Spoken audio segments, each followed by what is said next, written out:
She had worked at Hartwell Veterans Medical Center for 3 years, and in 3 years nobody had learned her name.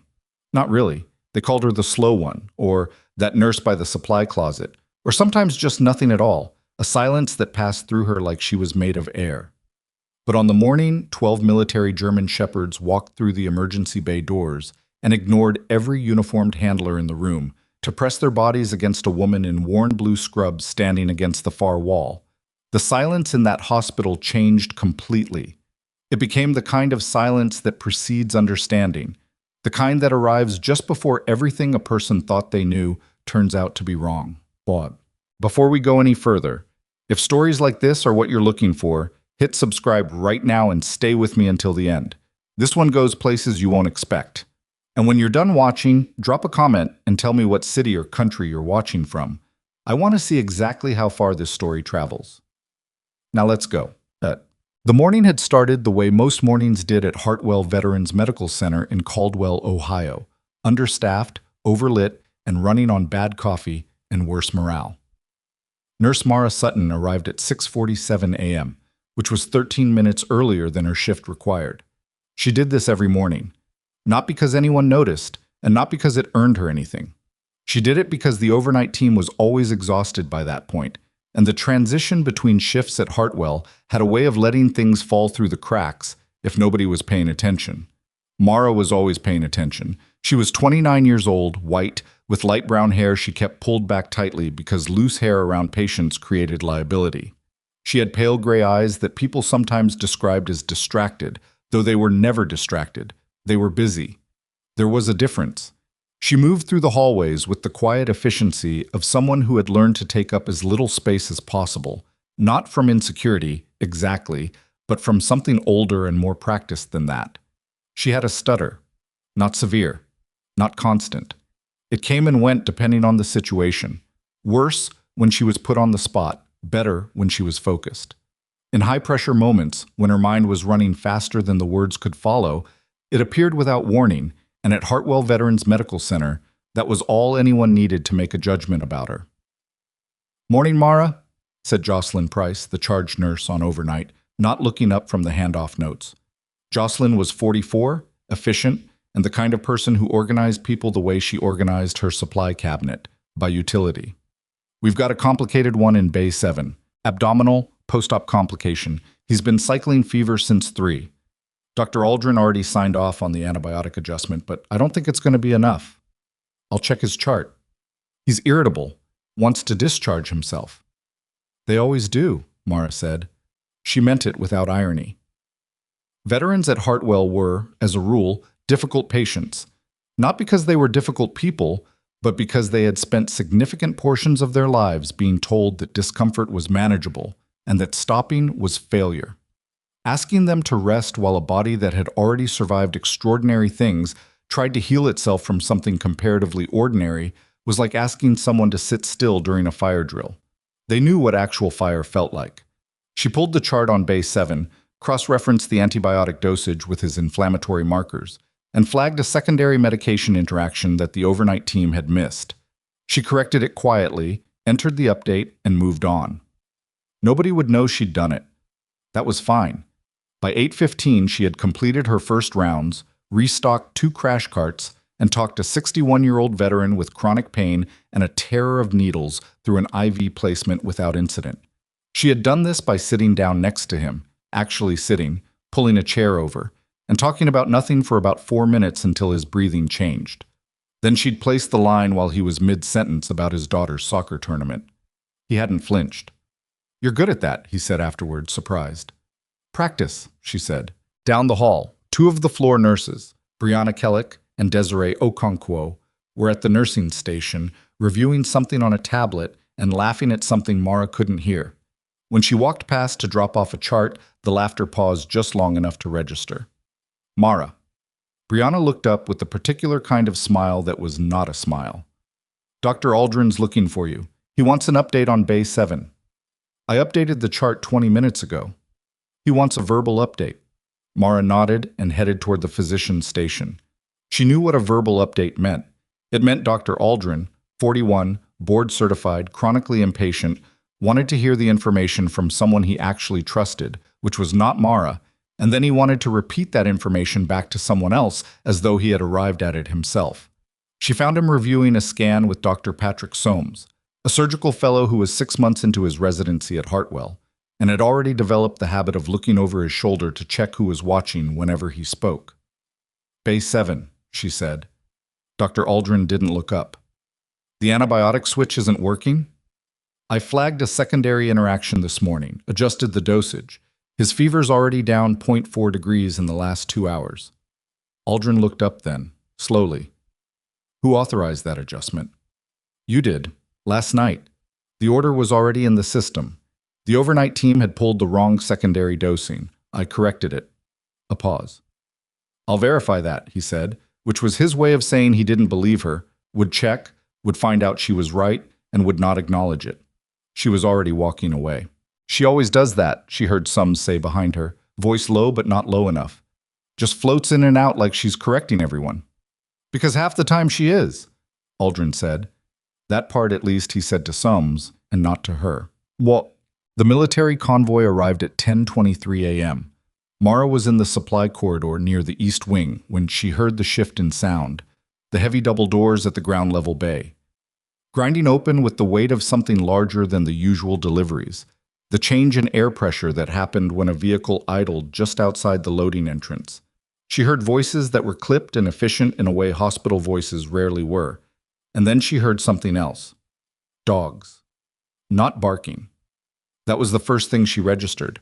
No barking, no whining, none of the high anxious sounds that poorly trained animals made in unfamiliar environments.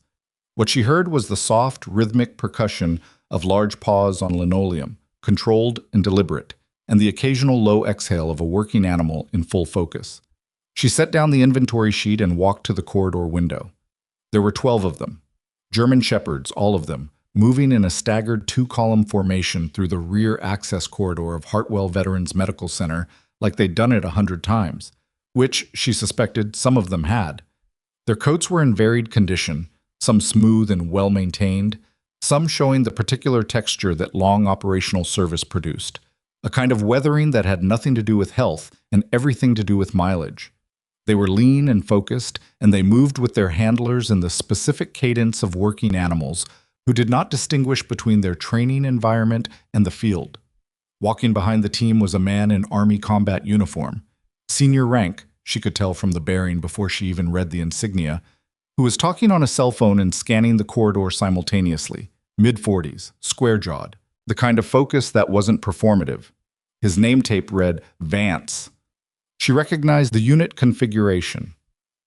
Not from anything she'd read, from something she'd lived inside for 3 years before she'd walked out of it with a discharge packet and a referral to a civilian healthcare transition program and a handshake from a colonel who told her she'd done good work.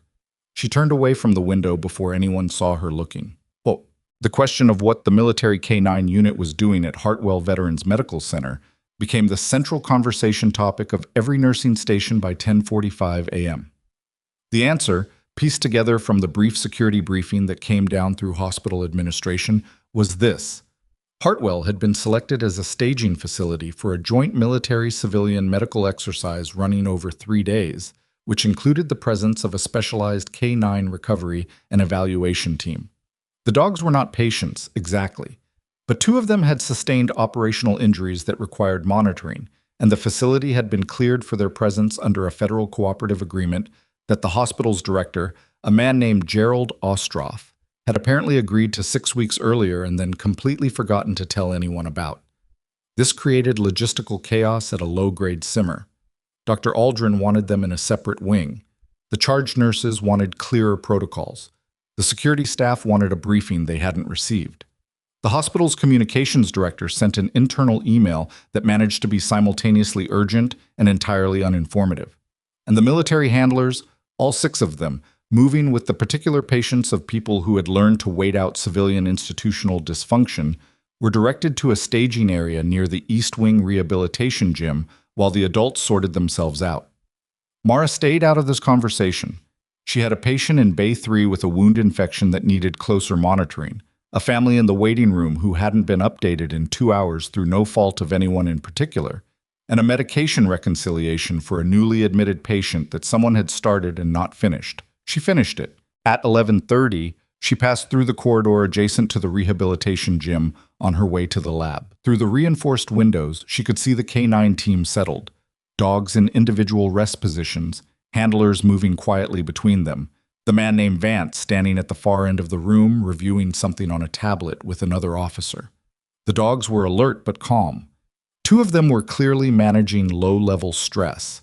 She could read it in the set of their ears, the occasional shift of weight, but they weren't escalating. She kept walking. She almost made it past the door. The sound stopped her. It was one note. Not a bark, not a whine, but something between the two. A particular vocalization she hadn't heard in 4 years that she felt in the back of her sternum before her brain had time to process it. She stopped walking. She turned. Through the window, one of the dogs, a large male at the near end of the row, older than the others, with a scar track along his left shoulder that she recognized from 8 feet away through reinforced glass, had lifted his head and was looking directly at her. His name was Kodiak. She had called him Cody for 3 months while she sat beside his kennel at night because he wouldn't sleep without the sound of someone breathing nearby. She had treated his shrapnel wounds, managed his infection, and talked to him in the quiet voice she used when she needed the words to come without fighting her own mouth for them. She had been the last person he saw before his medical clearance. She had been the first person he'd allowed to touch him without flinching after the explosion that had killed his handler. He was supposed to be retired. The sound he made looking at her through the glass was not one she could describe to anyone who hadn't worked with military dogs. It was recognition, specific, unambiguous, and immediate. She pressed her hand flat against the corridor wall to steady herself. She did not go in. She walked to the lab, dropped off the samples, returned to her bay, checked her patient's wound drainage, documented it, checked the family in the waiting room, gave them an update that was accurate and clear, and that she delivered without hesitation, because when she was focused on something that mattered, the stutter tended to stay out of the way. She went back to her station and entered her notes. She did not think about what was in the rehabilitation gym. She thought about it constantly. Brianna Kellick was at the nurse's station when Mara returned, now in conversation with 2 of the military handlers who had apparently wandered from the staging area looking for the cafeteria. "It's 1 floor up, elevators around the corner," Brianna was saying, performing helpfulness with the particular brightness she reserved for people she found impressive. She glanced at Mara with the specific look that meant Mara was being included in the scene without being invited to participate in it. "You can ask Mara. She can give you directions, if she gets the words out."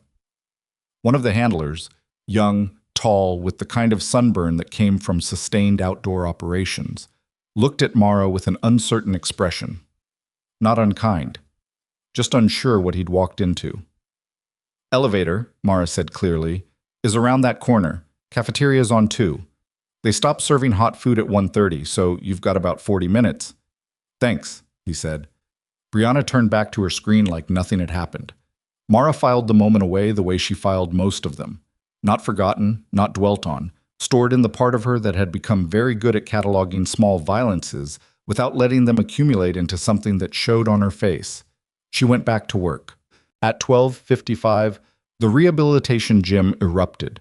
Not violently, no sounds of injury, no alarms yet, but the noise that came through the corridor walls was enough to pull 3 nurses into the hallway looking for the source. Mara heard it from Bay 4, where she was changing a dressing, a collective shift in the K9 unit, not panic, but activation. The change that happened in working dogs when something in their environment moved from background to foreground. She finished the dressing. She secured the bandage properly and told her patient she'd be back in 10 minutes. Then she walked into the corridor. The handler who'd been looking for the cafeteria was standing outside the gym door looking uncertain. Through the window, Mara could see Vance moving through the dogs with his hands raised in a calming gesture, but the dogs were not calming. They were oriented, all 12 of them, toward the same direction, toward the east corridor, toward her. Kodiak was on his feet. He was not barking. He was making the sound again, the one she had heard through the glass 20 minutes earlier, and one by one, the other dogs were picking it up, not mimicking, responding, the way a pack responds to a signal that matters. "Can someone get them settled?" a nurse called from down the hall. Vance's voice came through, controlled but strained. They're oriented on something. I need everyone to stay clear of the... Kodiak hit the door. Not aggressively. He pushed it with his full body weight in the particular way that working dogs used when a barrier was between them and somewhere they needed to be. And the handler closest to the door didn't have time to brace it, and the door swung open, and Kodiak came through it into the corridor, and for approximately 2 seconds, the hallway was a very quiet place where nobody moved. Then he sat down directly in front of Mara Sutton and looked up at her. 11 dogs filed out behind him and arranged themselves in a loose half-circle in the corridor. None of them were out of control. None of them were escalating. They were calm in the specific way that working dogs were calm when they had accomplished something. The hospital hallway had gone completely silent.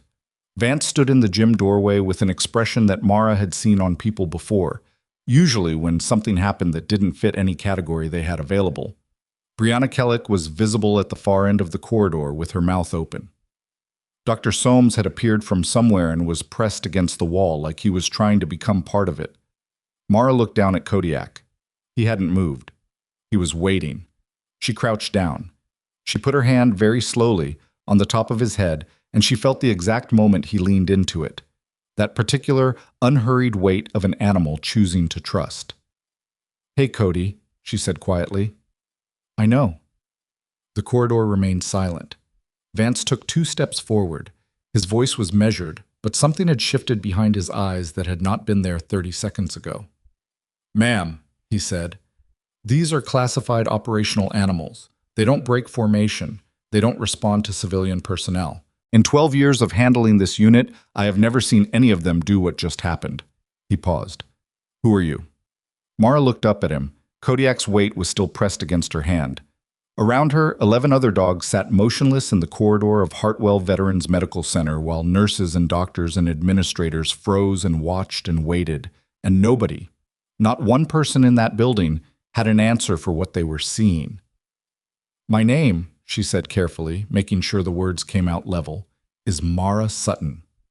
Vance waited. "And I think," she added, "we need to talk somewhere that isn't a hallway." From the far end of the corridor behind the cluster of stunned staff, a door opened. 2 men in dark civilian clothing with federal identification already visible on lanyards stepped into the space, and the expression on the face of the taller one shifted the moment he saw the dogs, and then saw Mara, and then saw the way Kodiak was sitting against her knee like he'd been doing it his whole life. He looked at his partner. His partner was already on the phone.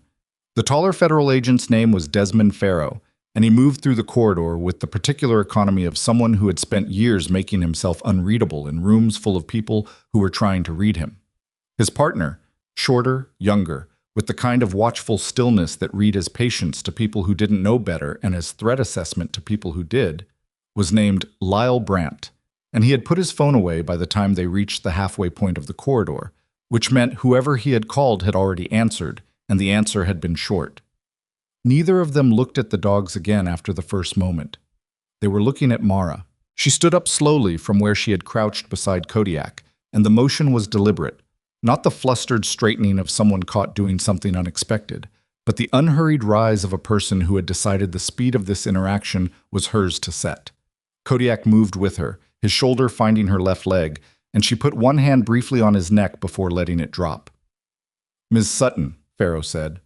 "Not a question." "That's right. We need about 15 minutes of your time. Is there somewhere in this facility that isn't..." He glanced at the gathered nurses, the frozen corridor, Brianna Kellick still standing at the far end with her tablet held against her chest like a shield. "This?" Mara thought about it for half a second. "Conference room B, down the East Hall, left past radiology. It's not booked until 2. Farrow nodded once. He looked at Vance. Something passed between them that was not words. Some form of communication that came from shared context Mara didn't have access to yet. And then Vance turned back to his handlers and began moving the dogs with quiet efficiency back toward the rehabilitation gym. Kodiak went last. He stopped once at the gym door and looked back at Mara with the direct, uncomplicated gaze of an animal that had located something it was not planning to lose track of again. Then the door closed. The corridor started breathing again. Dr. Soames peeled himself off the wall and started saying something to Dr. Aldrin, who had appeared from somewhere during the last 90 seconds, and Mara could hear the edge of it. Something about protocols, something about liability, something about whether the hospital director needed to be called. She did not stop walking. She led Farrow and Brandt down the East Hall without being asked to lead them, turned left past radiology, and pushed open the door to Conference Room B, which smelled like stale coffee and dry erase markers, and was currently occupied by 3 folding chairs, a whiteboard with half an erased diagram on it, and a telephone that had probably not worked since 2019. She sat down. Farrow remained standing. Brandt pulled out a chair backward and sat on it with his arms crossed over the top rail, which was the sitting-down equivalent of staying ready. "How long have you been at this facility?" Farrow asked. 3 years? Before that? Army, Medical Corps, attached to the 3rd Special Operations Support Command for the last 2 years of my service. She said it the way she would have said any other fact. Blood pressure was elevated, drain output was within normal range. Specifically, I was assigned to a K9 trauma and recovery program operating out of Fort Dillard. It was classified at the time. I'm not sure what it is now. Farrow and Brandt exchanged a look. "It's still classified," Brandt said. His voice was quieter than she'd expected. "Which is why we're curious about how you came to be employed at the only hospital in Caldwell, Ohio, where this particular unit is staging for the next 72 hours. Mara looked at him evenly. "I applied for the job. It was listed on a Veterans Transition Employment Board 3 years ago. I had a nursing credential, post-service. I applied. You weren't placed here." "Nobody placed me anywhere. I needed a job." Another look between them. This one lasted longer. "The dog," Farrow said. "Kodiak, you know him." "Yes." "From Fort Dillard." "Yes. He came to us after his handler was killed in Helmand.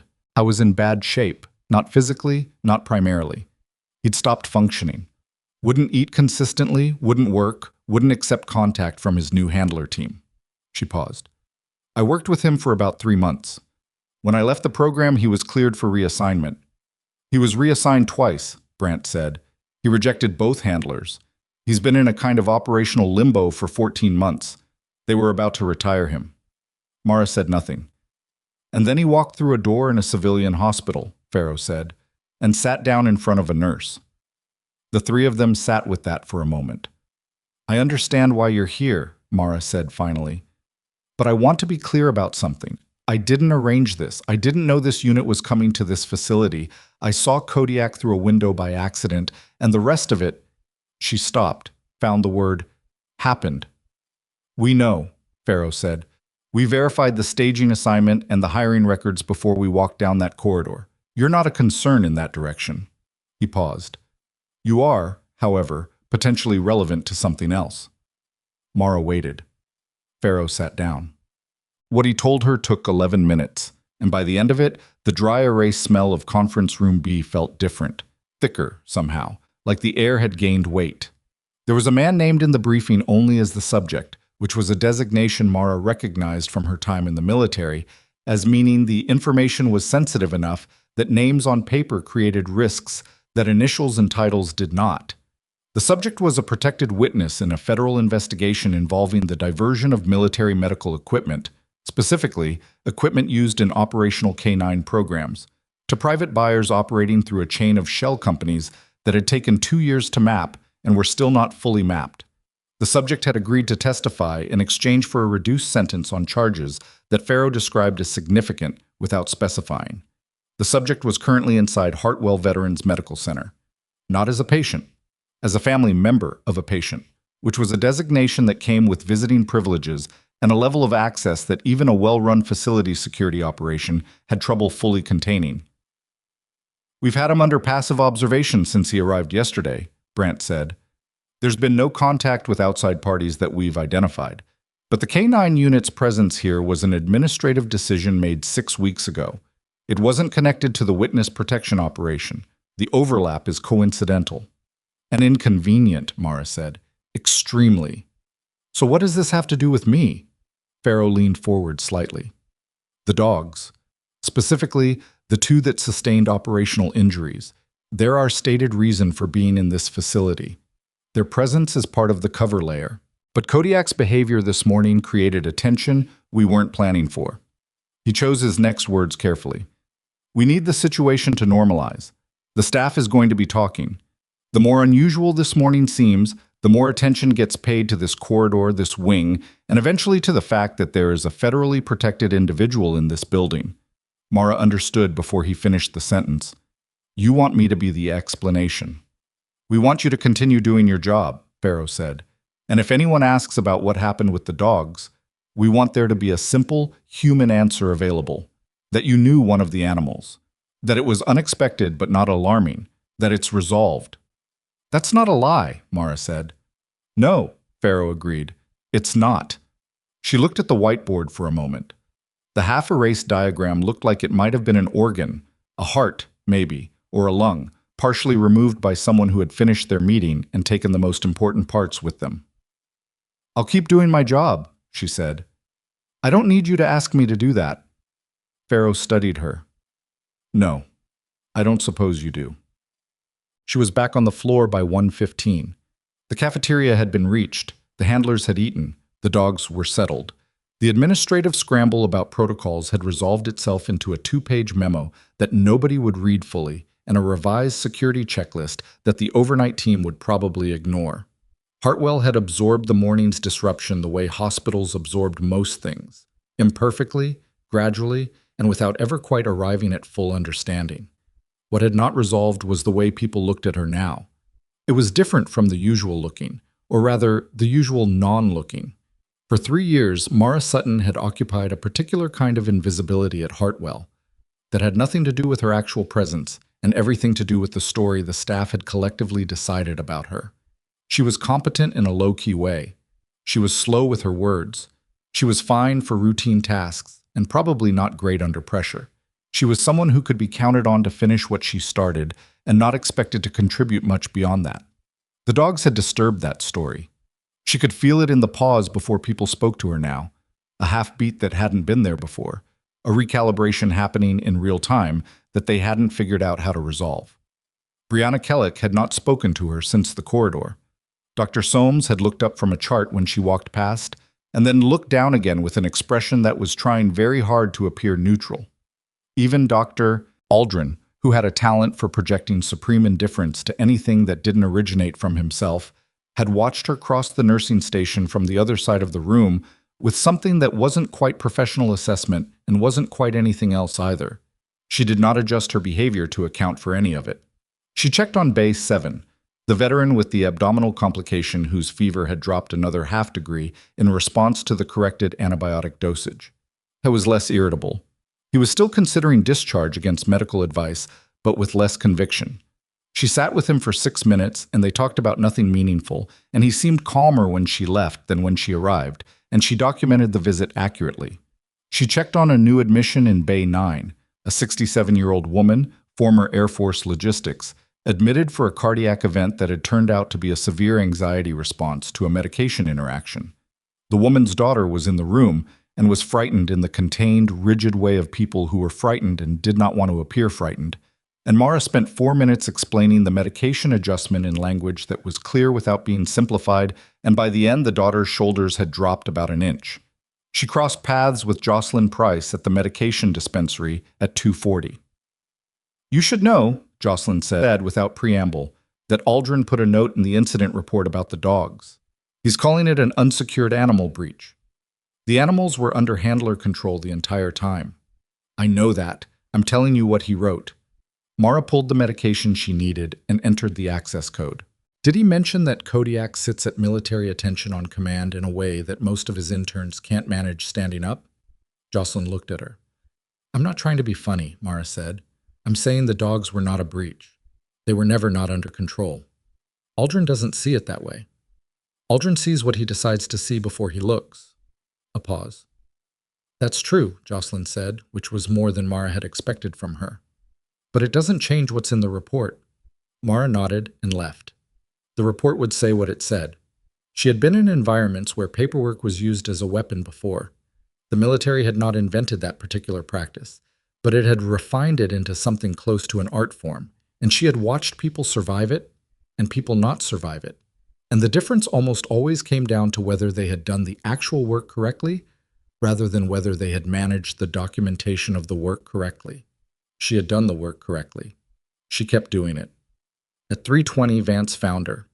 He came to the nursing station without his handlers, without his radio, without the particular institutional armor of his uniform's full presentation.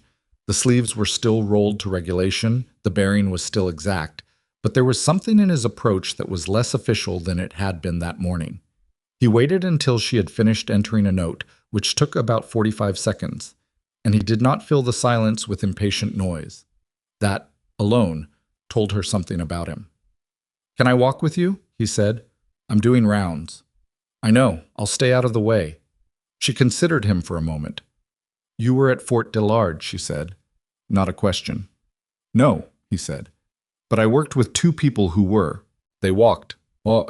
His full name was Captain Reed Vance, and he had been handling working dogs for 11 years, which was long enough to have opinions about what made someone good at it and strong enough opinions to sometimes be right. He talked while she worked. She checked a drain. He talked. She documented. He talked. She adjusted a pillow for a patient who hadn't asked but needed it. He talked. And the talking was not the impatient kind that demanded response. It was the kind that was trying to figure something out. "Kodiak's been through 3 handlers since Helmand," he said, standing outside a patient room while she completed a dressing check inside. 2 of them were experienced, good people. He just closed. You know that thing they do, where they're technically functional, but nothing's actually happening behind the eyes? She came back out into the corridor. Learned helplessness. Sure. Except it wasn't quite that either. He was still alert. He was still picking up on everything around him. He just wasn't directing it toward anything, toward anyone. Vance paused. "Until about 45 minutes after we pulled into this building's loading bay." "He smelled me," Mara said. "Probably. But I've been handling working dogs for over a decade, and I've never seen a veteran K9 do what he did this morning based on a familiar scent alone. That was not a dog who recognized someone. That was a dog who found someone." She stopped walking. She wasn't sure why she stopped. Maybe because the word landed somewhere it wasn't supposed to, or maybe because she had spent enough years making herself small that hearing her presence described as something worth finding created a specific friction she hadn't prepared for. "He needed a consistent person," she said. "I was consistent. That's all it was." Vance looked at her with the expression of someone who had decided not to argue a point they intended to return to later. "How long did you sit outside his kennel before he let you touch him?" A pause. 11 days, she said. Vance was quiet for a moment. "Yeah," he said. "That's not just being consistent." They kept walking. She checked on the woman in Bay 9, the cardiac event patient whose daughter had been frightened. The patient's numbers were stabilizing. Her daughter was less rigid, had gotten coffee from somewhere, was reading something on her phone in the chair by the window with the specific settled quality of someone who had moved from crisis into vigil, which was a different thing and generally a better one. At the corridor junction near the east stairwell, Vance stopped. "There's something I want to show you," he said, "if you have a few minutes. I have a patient follow-up at 4. This won't take long." He led her back toward the rehabilitation gym, which was quieter now than it had been. The handlers had established a routine in the time since morning, and the dogs were in various states of rest and low-key activity, the kind of self-regulated downtime that well-trained working animals defaulted to when they were between assignments.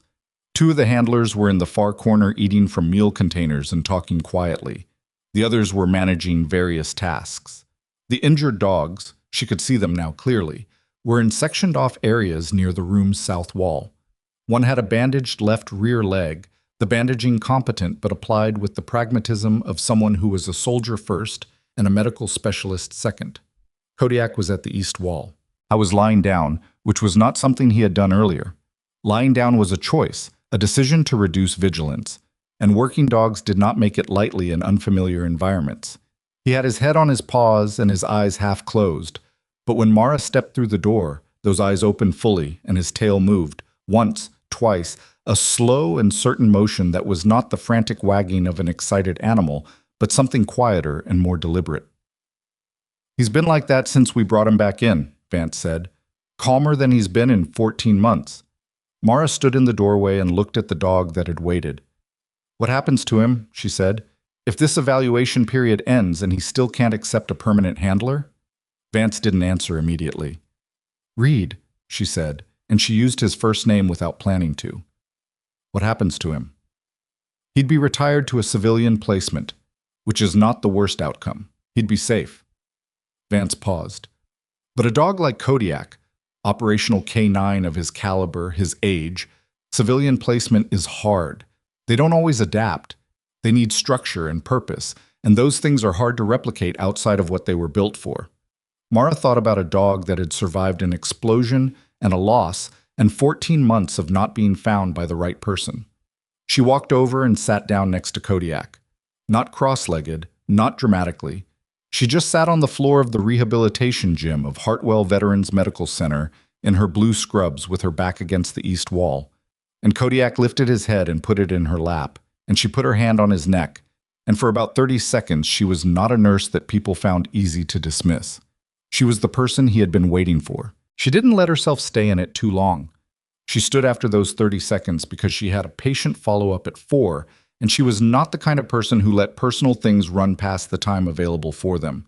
But the motion of standing was harder than it should have been, and she knew it, and she was reasonably sure Vance knew it too. "Thank you for showing me," she said. "Mara." Vance said her name with the careful pronunciation of someone who had checked it somewhere. "The people at Fort Dillard were the ones who told me about the program. They said the medic who worked the K9 unit those last 2 years was somebody worth knowing. They didn't give me a name, they just said that."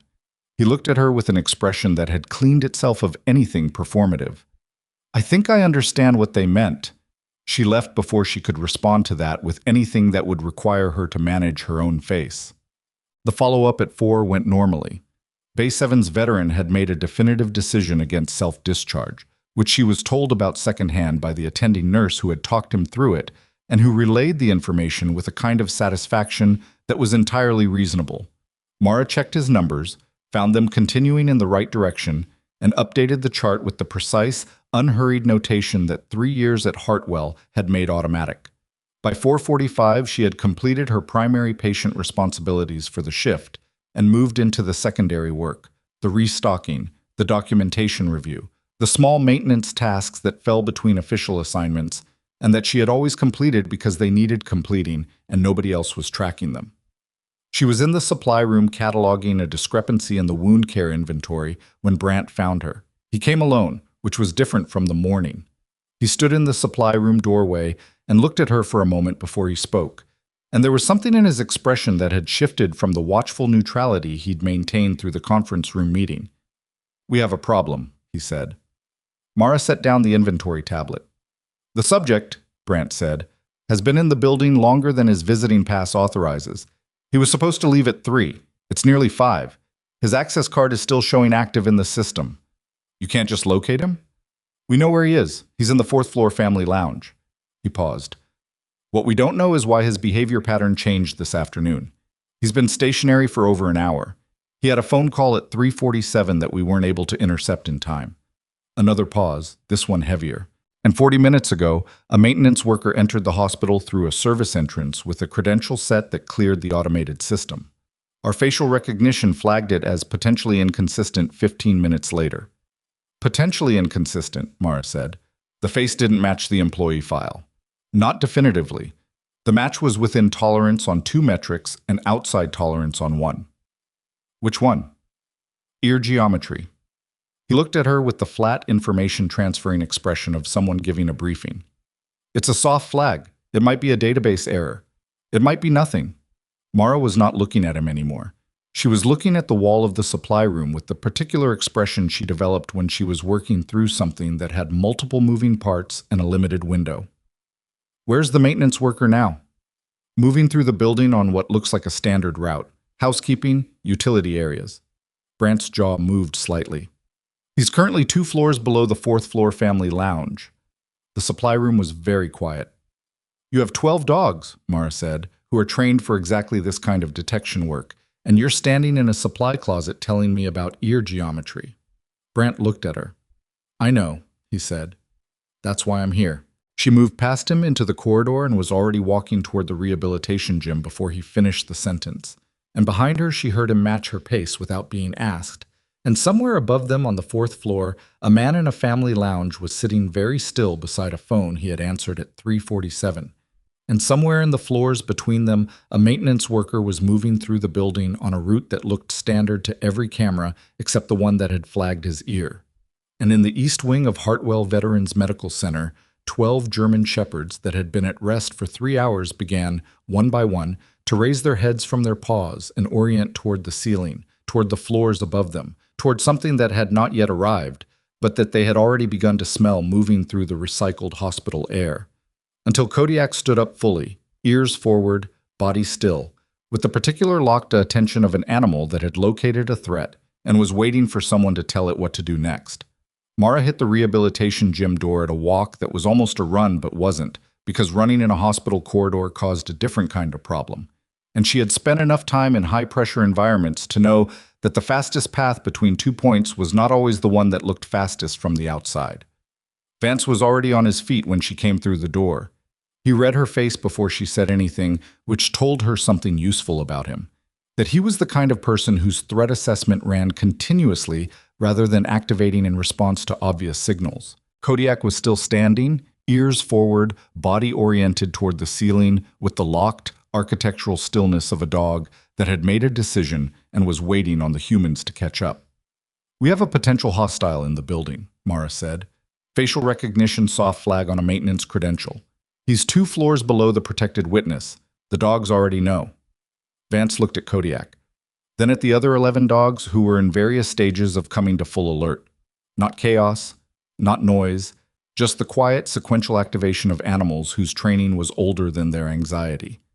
"How solid is the flag?" "Ear geometry. 1 metric out of 3. She looked at him steadily. "Kodiak's already pointed at the ceiling." That was the end of the debate. Vance turned to his senior handler, a lean, focused woman named Sergeant Petra Hollis, who had been standing near the south wall and had clearly been tracking the conversation from the moment Mara walked in. "Hollis, get Coda and Rex on lead. Full alert protocol. We're moving." Brant was already on his radio in the doorway behind Mara, his voice dropping to the clipped, compressed register of someone transmitting under time pressure. She caught fragments: 4th floor, family lounge, possible breach. And then he stepped further into the corridor and his voice dropped below audible. "I need to know the layout," Vance said to Mara. 4th floor is administrative and long-term observation. Family lounge is northeast corner, end of the corridor. Elevator bank is mid-building, stairwells at both ends. She thought. Service elevator is on the west side, separate from the main bank. It goes to every floor including the basement. That's his route. Probably, but the 4th floor has a secondary access, a connecting corridor between the long-term wing and the main building that most of the staff don't use because it's inconvenient. There's a stairwell at the junction that's technically for emergency egress. It's not well monitored. Vance was already moving. What happened in the next 4 minutes was not a smooth operation. This was important to understand because smooth operations existed primarily in training scenarios and post-action reports. And what actually happened in the hallways and stairwells of Hartwell Veterans Medical Center that afternoon was the kind of controlled, improvised, partially informed action that real situations produced when people were working from incomplete intelligence and limited time, and the particular handicap of being inside a civilian medical facility that had not been designed with tactical response in mind. Brant coordinated from the corridor. His backup, 2 additional federal agents who had been in the parking structure and responded in under 3 minutes, entered through the main lobby and moved to the elevator bank. Vance took Hollis and 2 handlers with Kodiak and a younger male shepherd named Rex up the west stairwell. Mara was told to stay at the rehabilitation gym. She stayed at the rehabilitation gym for approximately 90 seconds. Then she thought about the connecting corridor between the long-term wing and the main building, the one she had mentioned to Vance, the one with the emergency egress stairwell that wasn't well monitored. She thought about the service elevator and where it opened on the 4th floor, which was not adjacent to the family lounge but was adjacent to that connecting corridor, which meant that someone who knew the building would understand that the junction point between those 2 routes was a single door at the end of a hallway that was currently unaccounted for in anyone's coverage. She thought about this for approximately 4 more seconds. Then she went. She did not run. She walked fast and with purpose, which in a hospital was a state of motion that registered as normal to anyone watching. Nurses moved fast with purpose constantly. It was indistinguishable from routine urgency. She took the east stairwell, which Vance had not taken, went up 3 flights in a pace that made her lungs register the climb, and came out on the 4th floor into the administrative corridor. It was quiet. Mid-afternoon on a weekday, the administrative offices were at reduced capacity, and the long-term observation wing had its own contained traffic pattern that didn't generally flow into this stretch of the building. The connecting corridor was to her left, a narrower passage with fluorescent lighting and the particular acoustic quality of a space that had been built to code rather than for comfort. The kind of hallway that existed in every large institutional building and that everyone used only when they had to. She moved into it. 30 feet ahead, the corridor made a right angle toward the stairwell junction. She stopped. There was a sound, not loud, not alarming on its own, but specific. A soft, deliberate impact, like a door being eased shut by someone who did not want it to make noise. It came from the direction of the stairwell junction, around the corner she had not yet cleared. She had no radio, she had no weapon. She was a hospital nurse in blue scrubs with a pair of medical scissors in her breast pocket, and 3 years of civilian employment bracketing the version of herself that knew how to do anything useful in this situation. She thought about going back. She also thought about the man in the family lounge at the end of this building who had answered a phone at 3:47 and had not left when he was supposed to, and who was sitting 30 feet away from whatever was around that corner. She pressed herself against the corridor wall and moved forward. At the corner, she stopped again and listened. Breathing. One person, controlled, trying to be quiet, which was different from actually being quiet because trying to be quiet created its own sound. A kind of effortful silence that had texture. Then a softer sound, a zipper, partial. The specific sound of someone accessing something inside a bag or case without opening it fully. She looked in around the corner. The maintenance worker was at the stairwell door. He had a duffel bag at his feet, not the equipment bag a legitimate hospital maintenance worker would carry, which would be a hard-sided case or a rolling cart. And he was doing something with the contents while watching the stairwell door with his back partially toward her. He was wearing coveralls and a badge, and he was medium height, and he had the particular body orientation of someone who was waiting for a specific moment rather than completing a task. Mara stepped back around the corner.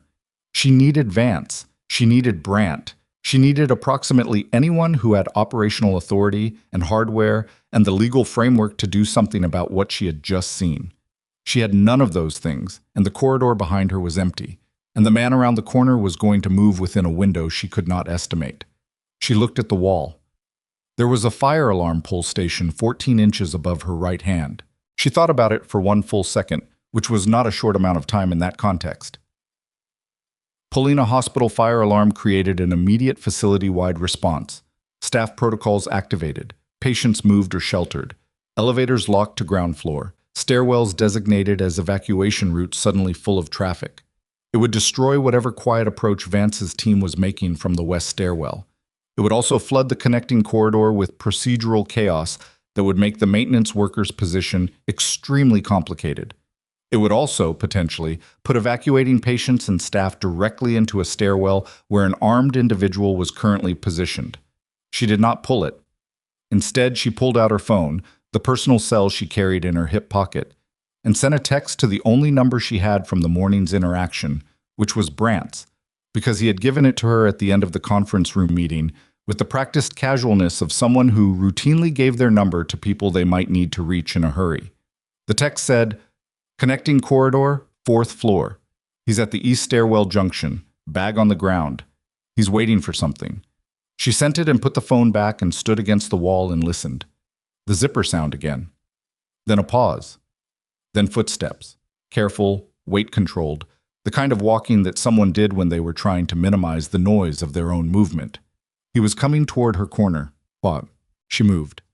Not away from the corner, toward the adjacent wall, the door of an administrative office that she knew from 3 years of navigating this building was unused on weekday afternoons because the occupant, a medical records coordinator named Russell Obby, worked a compressed schedule and left at 2. She tried the handle. Unlocked. She went in and eased the door to within an inch of closed and stood in the narrow gap between the door's edge and the frame and watched through the sliver of corridor visible to her. The maintenance worker came around the corner. She could see more of him now. Early 40s, she estimated, with the specific muscle distribution of someone who had done physical labor for years and then transitioned to something else, the laborer's base overlaid with a different kind of conditioning. The bag was gone. He'd left it at the stairwell door, which was a decision that told her something about where he intended to return. He was carrying something in his right hand that he kept below his body line, and she could not see it clearly through the inch of door gap, but she could see the way he held it, and the way a person held something determined what the something was as much as its visible shape did. He walked past her door. He did not pause. He did not look at the office. He kept going toward the family lounge. Mara counted to 3. Then she came back out of the office and followed him. She was aware, in the part of her mind that ran parallel assessments, that this was an unreasonable thing to do. She was also aware that the window between him reaching the family lounge and anyone else reaching him was not a window she could calculate without knowing where Vance's team was in the west stairwell, and the only data point she had was what she could see in front of her, which was a man moving toward a protected witness at a pace she could either follow or let go. She followed. The corridor was 40 feet long. He was 20 feet ahead of her and not looking back. At the far end, the corridor opened into the anteroom that connected to the 4th floor family lounge, a small space with seating, a coffee station, and a pair of frosted glass doors that separated it from the lounge proper. He reached the anteroom. She was 10 feet behind him. He pushed through the frosted glass doors.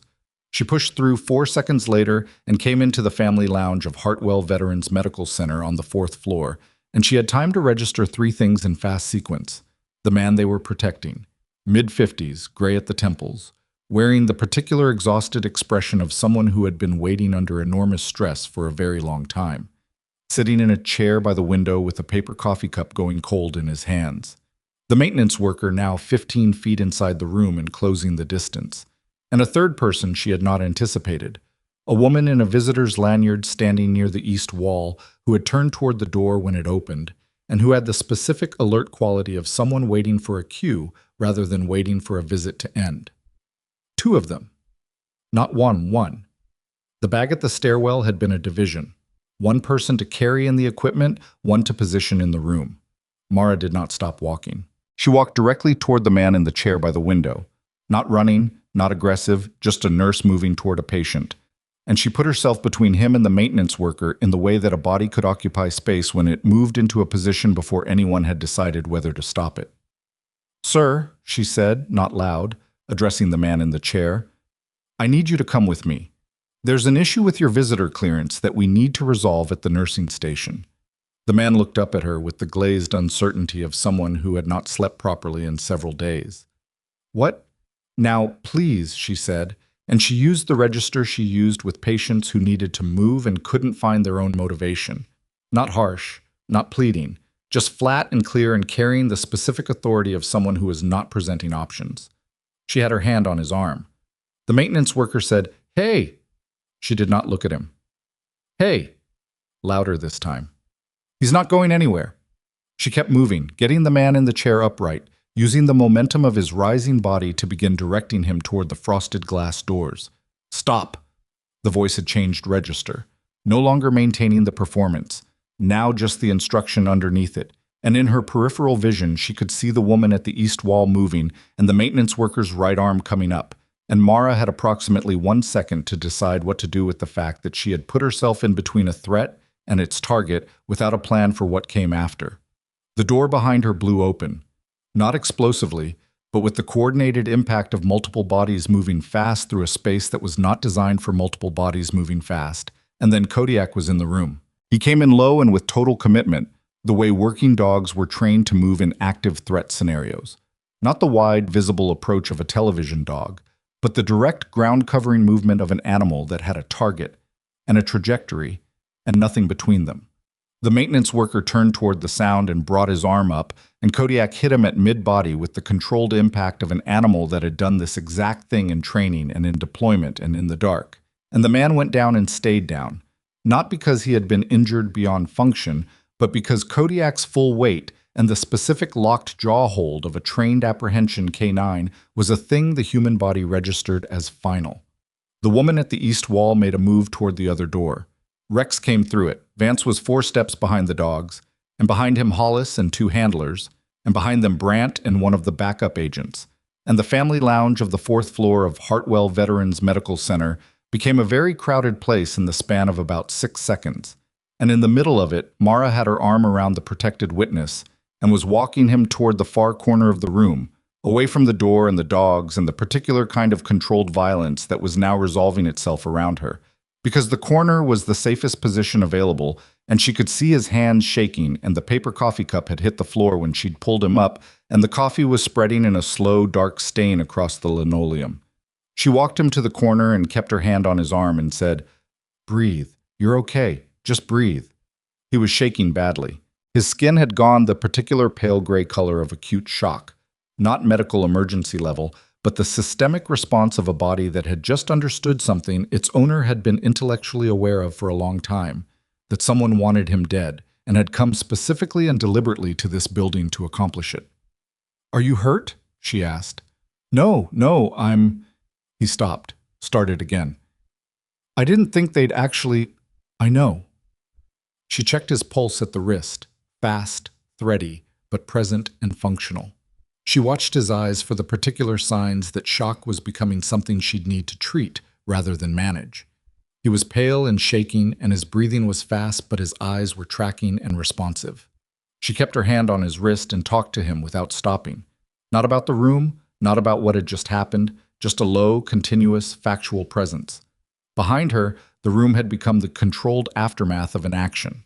Kodiak had released on command and was holding position beside Hollis, who was managing him with one hand and maintaining visual on the restrained maintenance worker with the other. Brandt was on his radio again, this time with the clipped urgency of someone reporting a successful containment, and the woman from the east wall was on the floor with zip ties at her wrists, and Rex sitting 3 feet away watching her with the calm, implacable attention of an animal that had been told not to move from its position and had no intention of doing so. Vance crossed the room. He stopped in front of Mara. He looked at the man she was holding upright in the corner, then at her, and his expression was the expression of someone who was assembling a full picture from fragments that had been arriving all day. "You followed him," Vance said. "He was going to get there before your team. You had no weapon, no radio. I had information about the building layout and the ability to move through it without triggering attention." She paused. "And I had the corner." Vance looked at the corner, which was in fact the optimal position in the room, farthest from the primary entry points, partial cover from the window wall, clear sight lines to both doors. "You chose that corner before we came in," he said. "I was making sure I had options." He was quiet for a moment. Then he said, "You're going to need to give a full statement." "I know. This is going to take a while." "I have a shift that ends at 7, she said. "I have patients that need covering." Vance looked at her with an expression that landed somewhere between exasperation and the beginning of something she couldn't categorize. "Mara, you just prevented—" "I know what I did. I need to make sure my patients are covered before I sit down with anyone." She met his eyes directly. "That's not negotiable." He reached for his radio. The next hour was this kind of hour that existed in the gap between an event and its documentation, the raw, unprocessed space where things had happened but had not yet been rendered into language and form and institutional record. Federal agents moved through the fourth floor. The maintenance worker and the woman were separated and removed. The protected witness was assessed by a physician, not Aldrin, who was nowhere in evidence, but a hospitalist named Dr. Nkechi Farr, who handled the evaluation with the efficient calm of someone who had done field triage before and treated a man in acute stress response as exactly what he was without overcorrecting in either direction. Mara covered her patient handoffs in 12 minutes. She found the day shift charge nurse, explained that she needed to be available to federal investigators for the next several hours, gave a clear and complete accounting of her current patient statuses, and identified 3 things that needed specific monitoring before the evening team came on.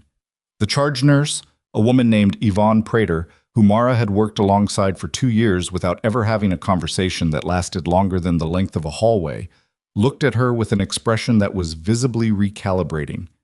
"You'll be in the building?" Yvonne said. "Conference room, probably, or the admin wing. I'll have my phone." "Okay." Yvonne paused.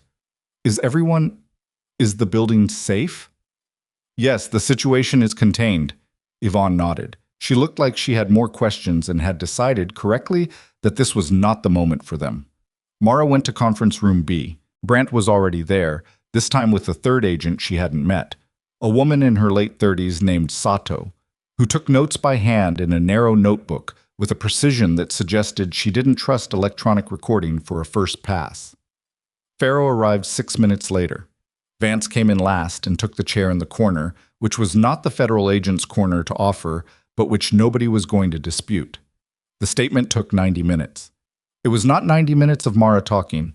It was 90 minutes of questions that moved through the afternoon in a specific sequence. Her background, her knowledge of Kodiak, her interaction with Brant, her decision to go to the 4th floor. Each decision point examined with the particular careful neutrality of people who were trying to establish a record rather than assign blame. She answered each question with the same directness she used for medical documentation, accurately, specifically, without editorializing.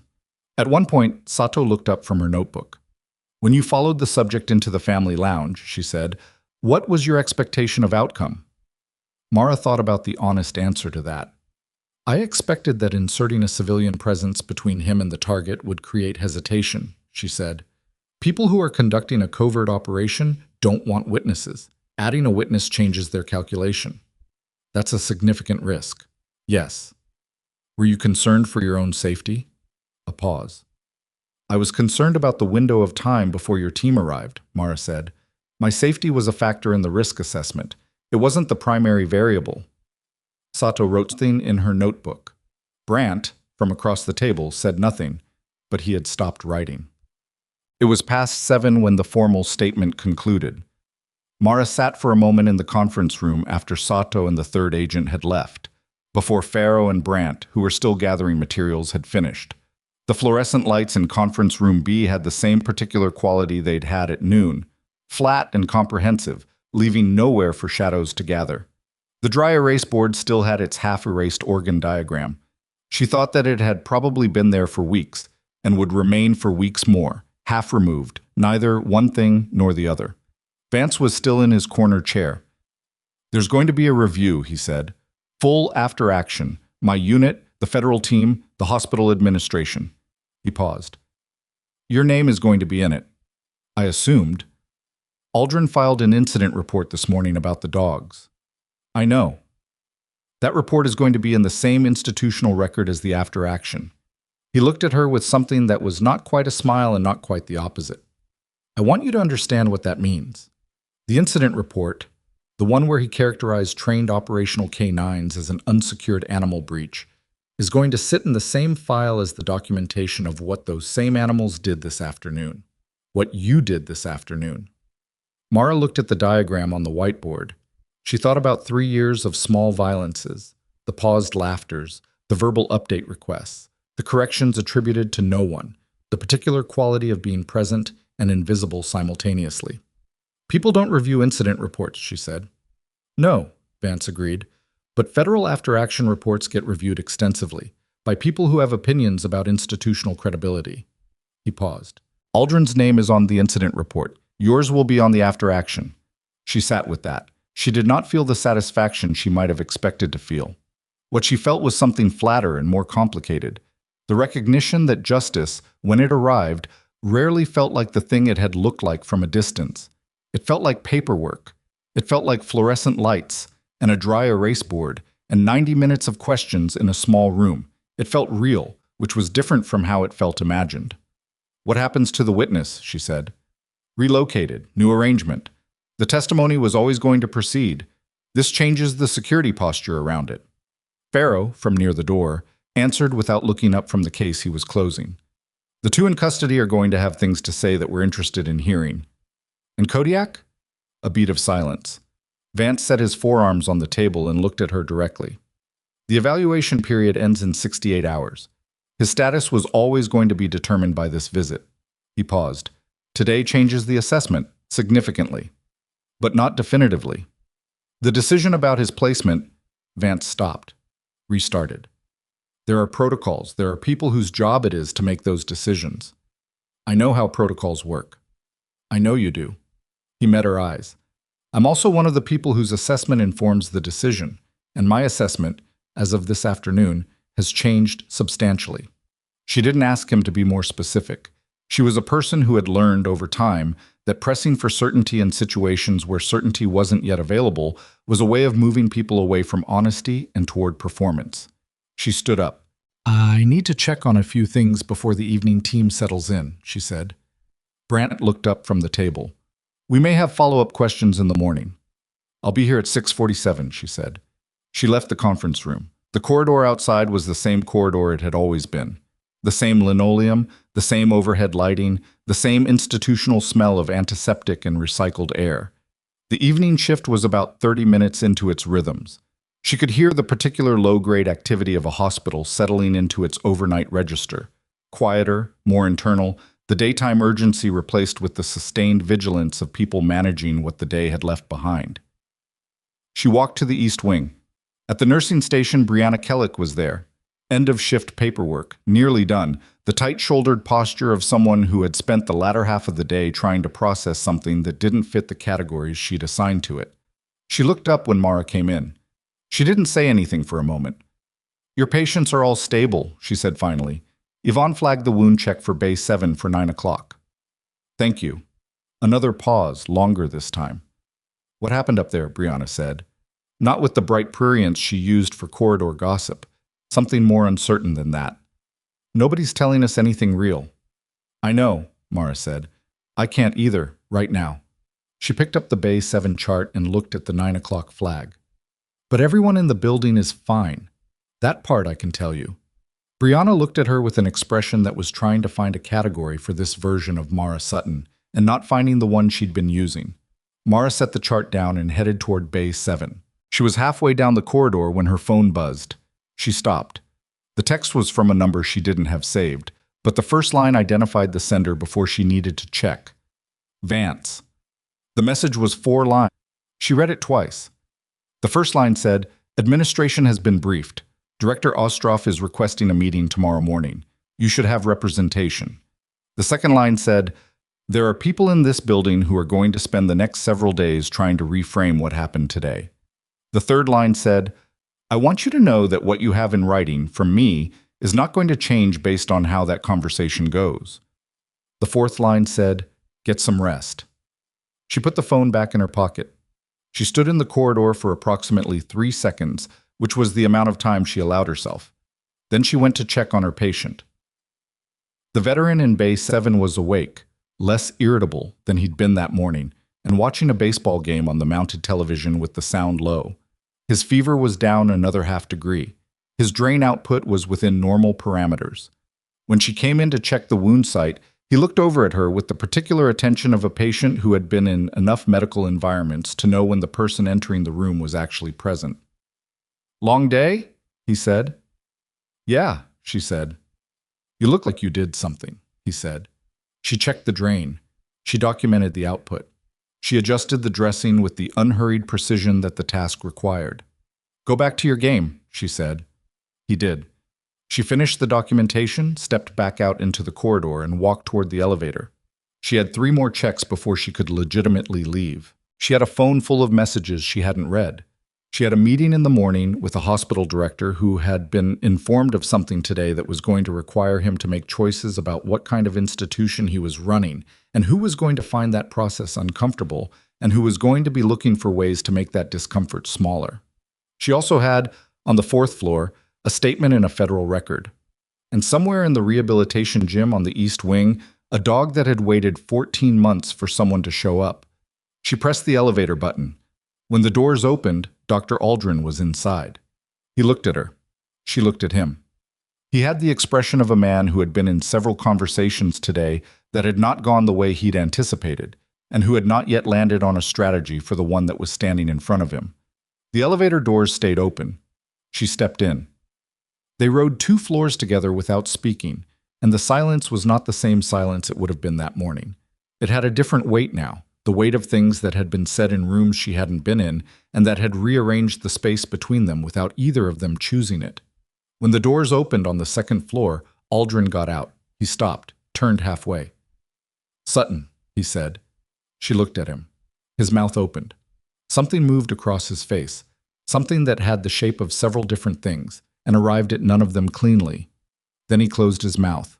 He walked away. She rode down to the ground floor alone, and when the doors opened into the ground-level corridor, the evening air coming from the exterior entrance was cooler than the recycled hospital air, and for a moment she stood in the exact threshold between the two temperatures and breathed.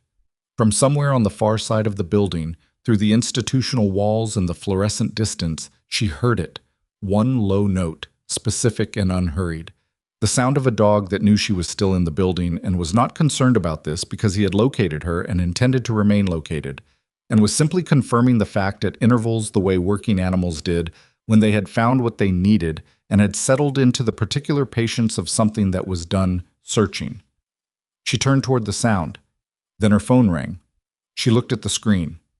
Unknown number. But the area code, she knew the area code. She had known it for 4 years without looking at it, because area codes from places you'd been embedded in your memory, whether you wanted them to or not. And this one belonged to a region she had not thought about deliberately in 3 years, but had never stopped knowing. Fort Dillard. She stood in the threshold between the cool air and the hospital air, and the phone rang a second time.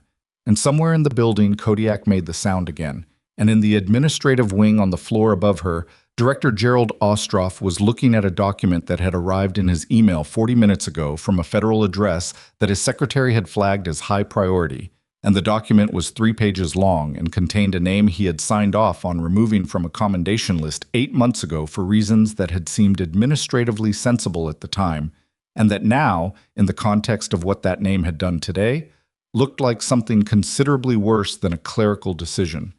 The phone rang a third time. Mara answered it. The voice on the phone was a woman's, low, measured, with the particular cadence of someone who chose words the way a surgeon chose instruments. Not the first one that came to hand, but the right one.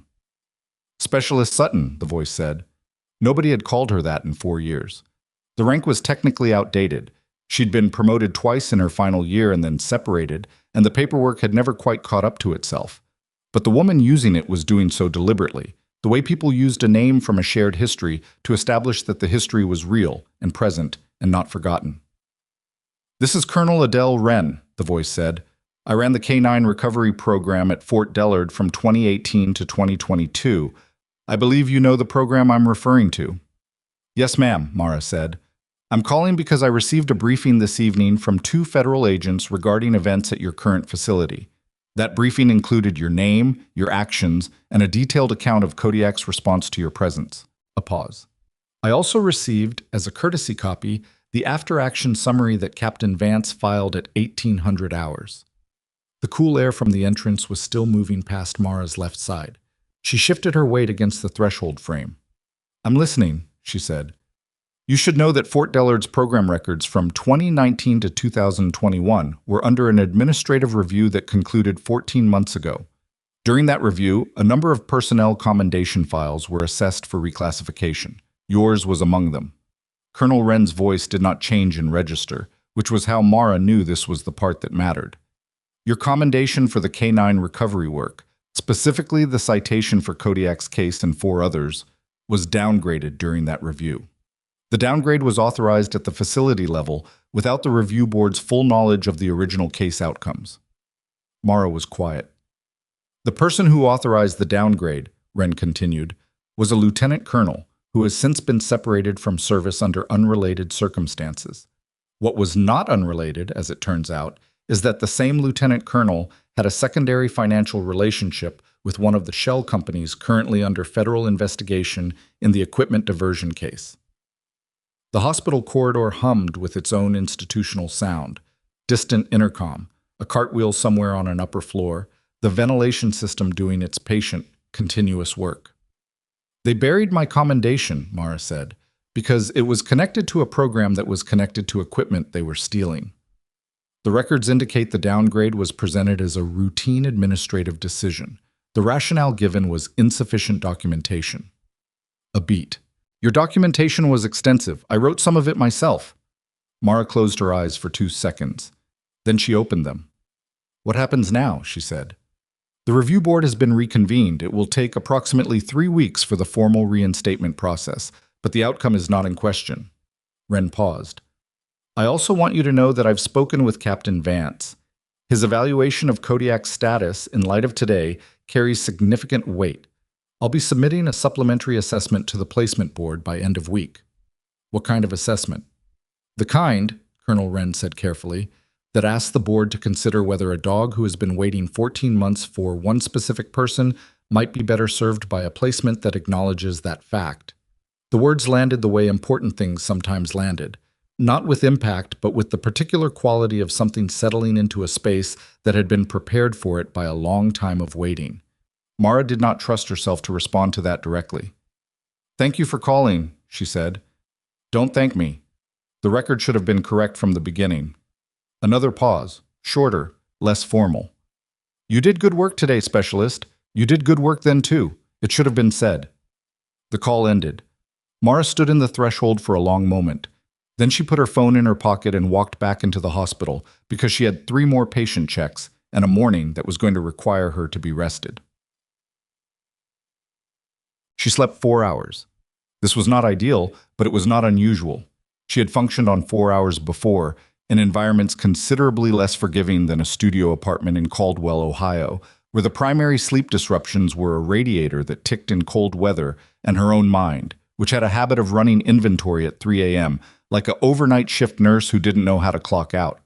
She was at Hartwell by 6:44, 3 minutes earlier than usual. The building had a different quality in the early morning. Not calmer exactly, but more honest. The institutional performance that accumulated through the day hadn't started yet. The overnight team was in its final hour and running on the particular focused exhaustion of people who had seen the worst of what a night could offer and were now managing the end of it.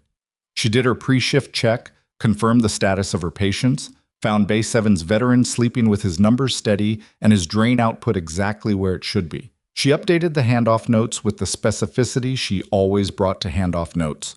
Not because anyone read them as carefully as she wrote them, but because on the day someone needed them, the detail would be there. At 7:30, the overhead intercom announced that a briefing for senior nursing staff and department heads had been added to the morning schedule. Conference Room A, 9 a.m. Not Conference Room B.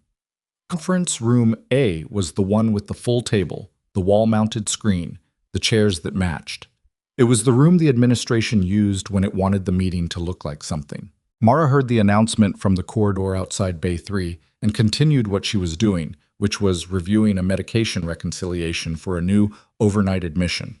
She finished it, found one discrepancy, minor, correctable, and flagged it for the attending. At 8:15, Jocelyn Price found her. "Aldrin's been in Ostroff's office since 7, Jocelyn said. She had the careful expression of someone delivering information they weren't sure was safe to deliver. Ostroff's assistant canceled his 9 o'clock board call to keep the slot open. "I know about the 9 a.m. meeting. Aldrin came in with a folder, printed material." Jocelyn paused. "He looked like he'd been up all night." Mara looked at the medication reconciliation she'd just flagged. "Did he?" "Mara." Jocelyn's voice had something in it that wasn't quite apology and wasn't quite warning. "He's been here 12 years. Ostroff doesn't move against people who've been here 12 years. "I'm not asking Ostroff to move against anyone," Mara said. "I'm going to do my job until 9 o'clock, and then I'm going to attend a briefing." Jocelyn looked at her for a long moment. "The folder he brought," she said. "I saw the top sheet when he walked past the station. It had your name on it." Mara set down the reconciliation form. "What kind of folder?" she said. "Performance documentation, the kind HR compiles when—" Jocelyn stopped. "The kind that makes a case." The corridor was quiet around them. Morning light through the east-facing windows was doing what morning light did, making everything look temporarily cleaner than it was. "Thank you," Mara said. She went back to work. She spent the 45 minutes before the meeting doing what she always did, which was her job. She completed a wound check, updated 2 charts, talked a pre-op patient through a breathing exercise that reduced his blood pressure by 12 points in 6 minutes, and restocked the crash cart on the second floor that the overnight team had partially depleted and not finished logging. None of these tasks were dramatic. All of them needed doing. At 8:58, she washed her hands at the second floor sink, dried them, and went to Conference Room A. The room was fuller than the announcement had suggested. Director Ostroff was at the head of the table, a broad man in his 60s with the particular quality of institutional authority that came from decades of being the person everyone looked to when a decision needed to be made that nobody else wanted to make. To his right was the hospital's legal counsel, a compact woman named Harriet Vaughn, who Mara had seen twice in 3 years, and both times in connection with something serious. Dr. Aldrin was near the middle of the table, the folder in front of him, his posture carrying the specific tension of someone who had prepared carefully and was waiting to deploy the preparation. Farrow was in the room. And Brett. And Sato, with her narrow notebook. And Vance, standing against the wall because there weren't enough chairs. Several of the senior nursing leads were present. Jocelyn Price was at the far end. Yvonne Prater was beside her. Brianna Kellick was there. She had not been a department head the last time Mara checked, which meant someone had added her specifically, and the someone was probably Aldrin. Mara sat in the last open chair, which was midway down the table with Farrow to her left, and a nursing lead she didn't know well to her right. Ostroff cleared his throat. "I want to begin," he said, "by acknowledging that yesterday's events were significant, both in terms of what occurred and in terms of what they've surfaced about how this institution operates." He was using the specific administrative voice of a man building a record of his own reasonableness. "We have representatives from the federal investigation present, which I appreciate, and I want this conversation to be a productive one." Aldrin opened his folder.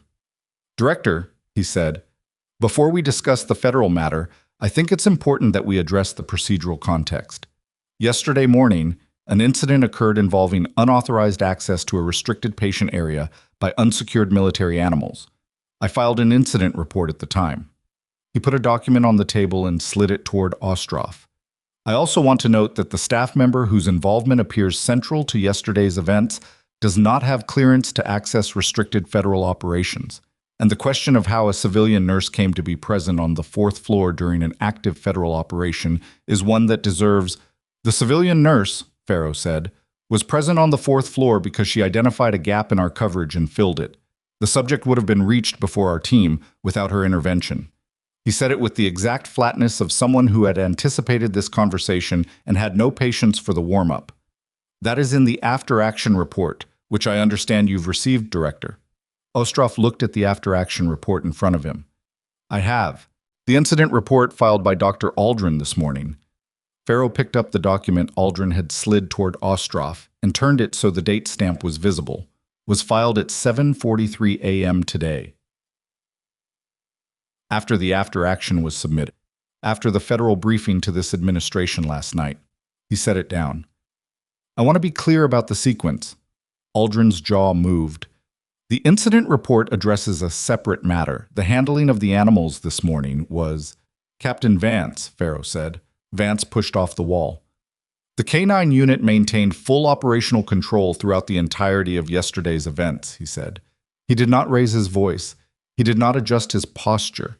He spoke in the flat, exact register of someone giving sworn testimony to an audience that was not the one in this room. No animal made unsanctioned contact with any person. No handler protocol was violated. The animal's behavior in the family lounge was a trained response, executed on command, in a situation that met the threshold criteria for deployment. He paused. "The characterization of the unit as an unsecured animal breach is factually incorrect, and I would ask that the record reflect that." The room was very still. Ostroff looked at Harriet Vaughn. Vaughn was looking at the after-action report with the expression of a lawyer who was doing rapid arithmetic. "Dr. Aldrin," Vaughn said without looking up, "was this incident report submitted through standard HR channels?" "Yes." "Was it coordinated with legal before filing?" A pause. "No." Vaughn made a note. Aldrin's folder was still open in front of him, but he wasn't looking at it anymore. He was looking at Farrow with the expression of a man who had prepared for a different kind of meeting. "There's also the matter," Farrow said, "of the commendation record."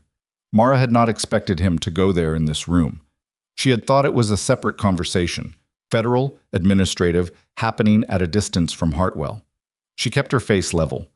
"A personnel record connected to yesterday's events has been flagged for review by the Army's Administrative Review Board," Farrow said. "Specifically, a commendation record that was downgraded 14 months ago through a process that is currently under scrutiny as part of the larger investigation." He did not look at Mara when he said this. He looked at Ostroff.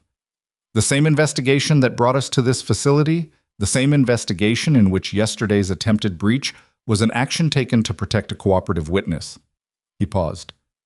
I raise this because this institution made a hiring decision 3 years ago that brought the relevant individual here, and it's my position that the institution's record and how it has treated that individual is going to be part of the broader picture that the review board sees. The room understood what he was saying. The room also understood that he was saying it deliberately, in front of witnesses, with a notebook being kept by a federal agent at the end of the table.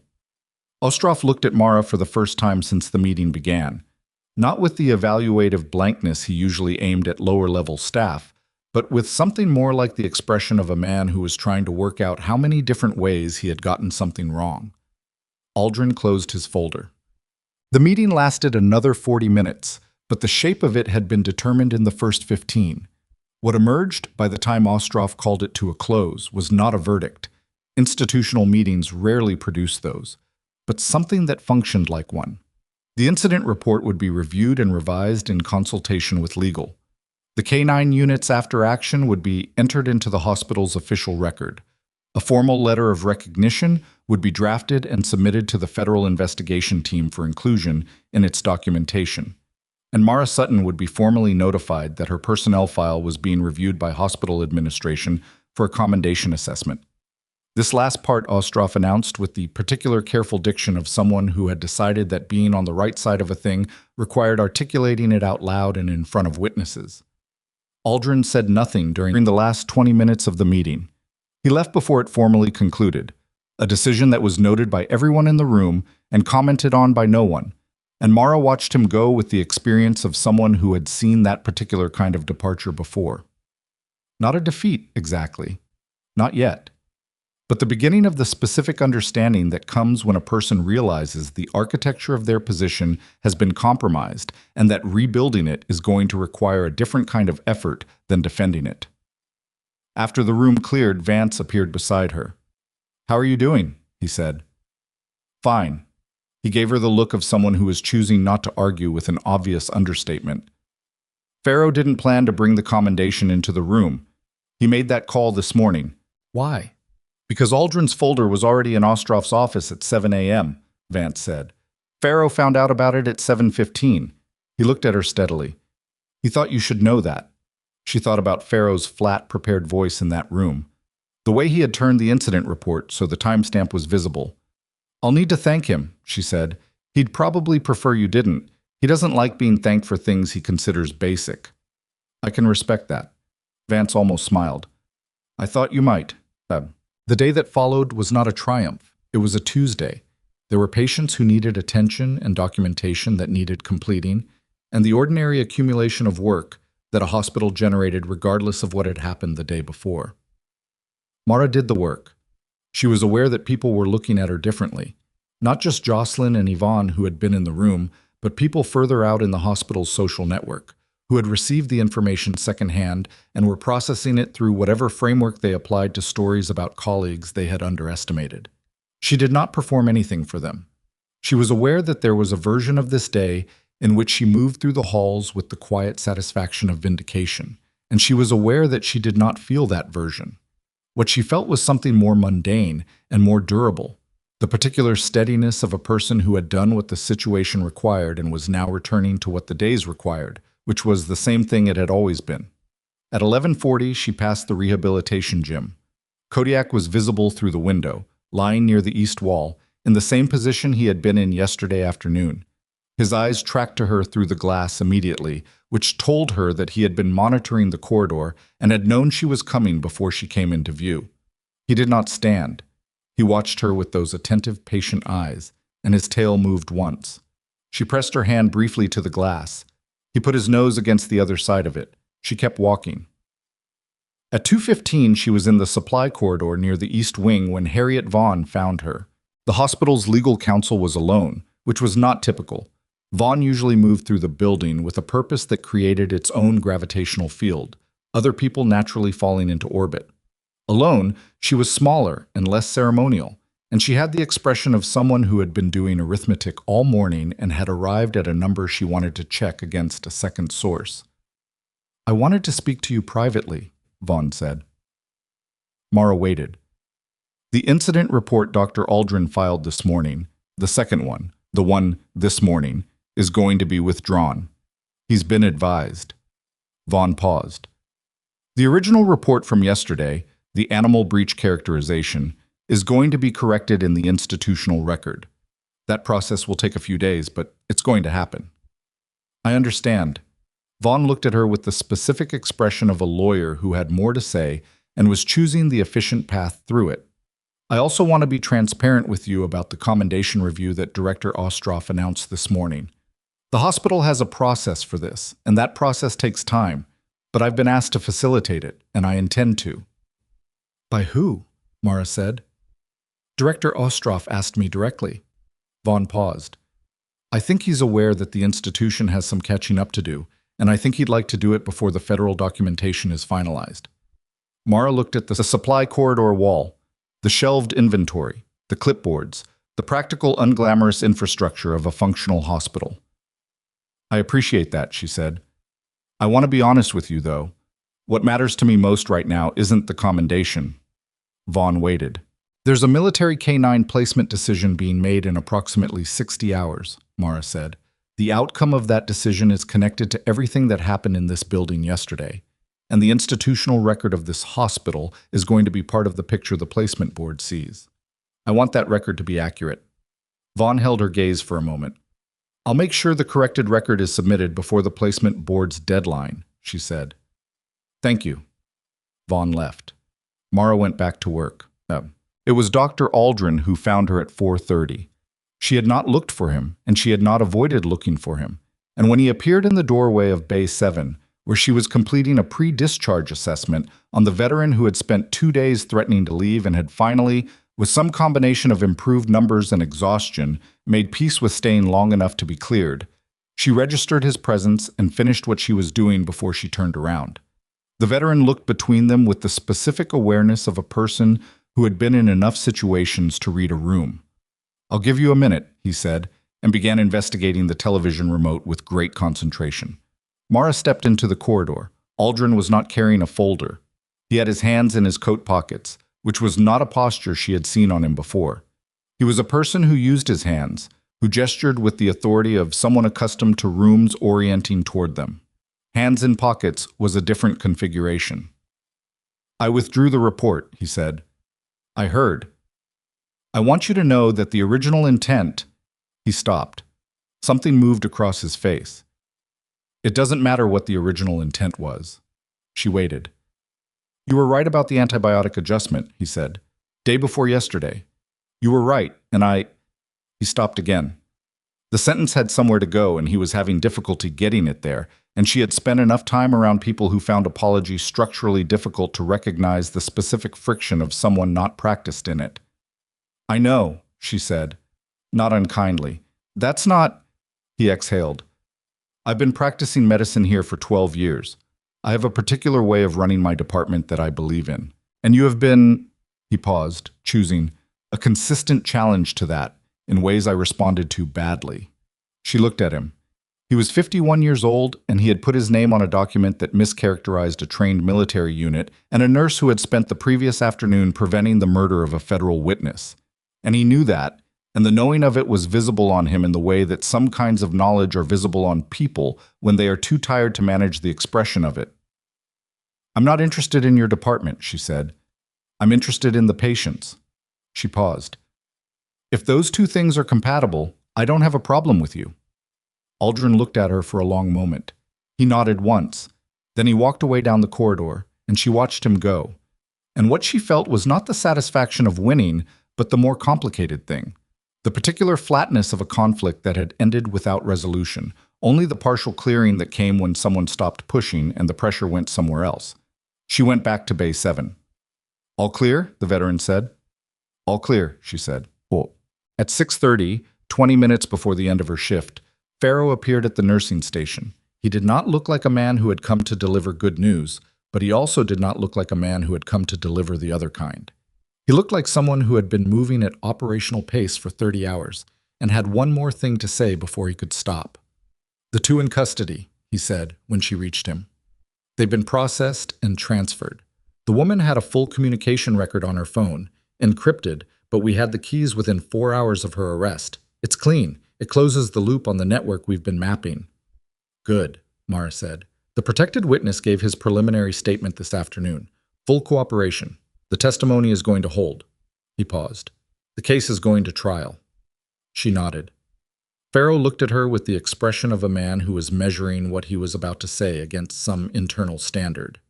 You should also know that the investigation has been looking at the commendation suppression as a separate thread. The lieutenant colonel who authorized the downgrade, his name is going to appear in the federal indictment. Mara was quiet for a moment. That was always going to happen regardless of what occurred here, she said. Yes, but what occurred here accelerated it. He paused. Your name is going to appear in the documentation in a way that makes the suppression look like what it was, which is retaliation by association, not against you directly, against the program and against anyone connected to it.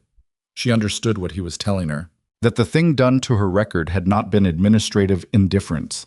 It had been deliberate, designed to reduce the visibility of a program that was connected to equipment being stolen, to remove the documentation that would eventually point toward people doing the stealing.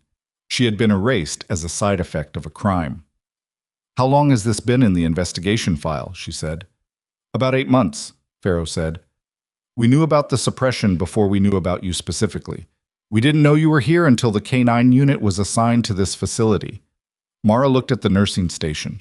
The shift was changing around her, day team completing handoffs, evening team arriving with the low-key energy of people who were fresh and hadn't yet been worn down by the day's specific texture.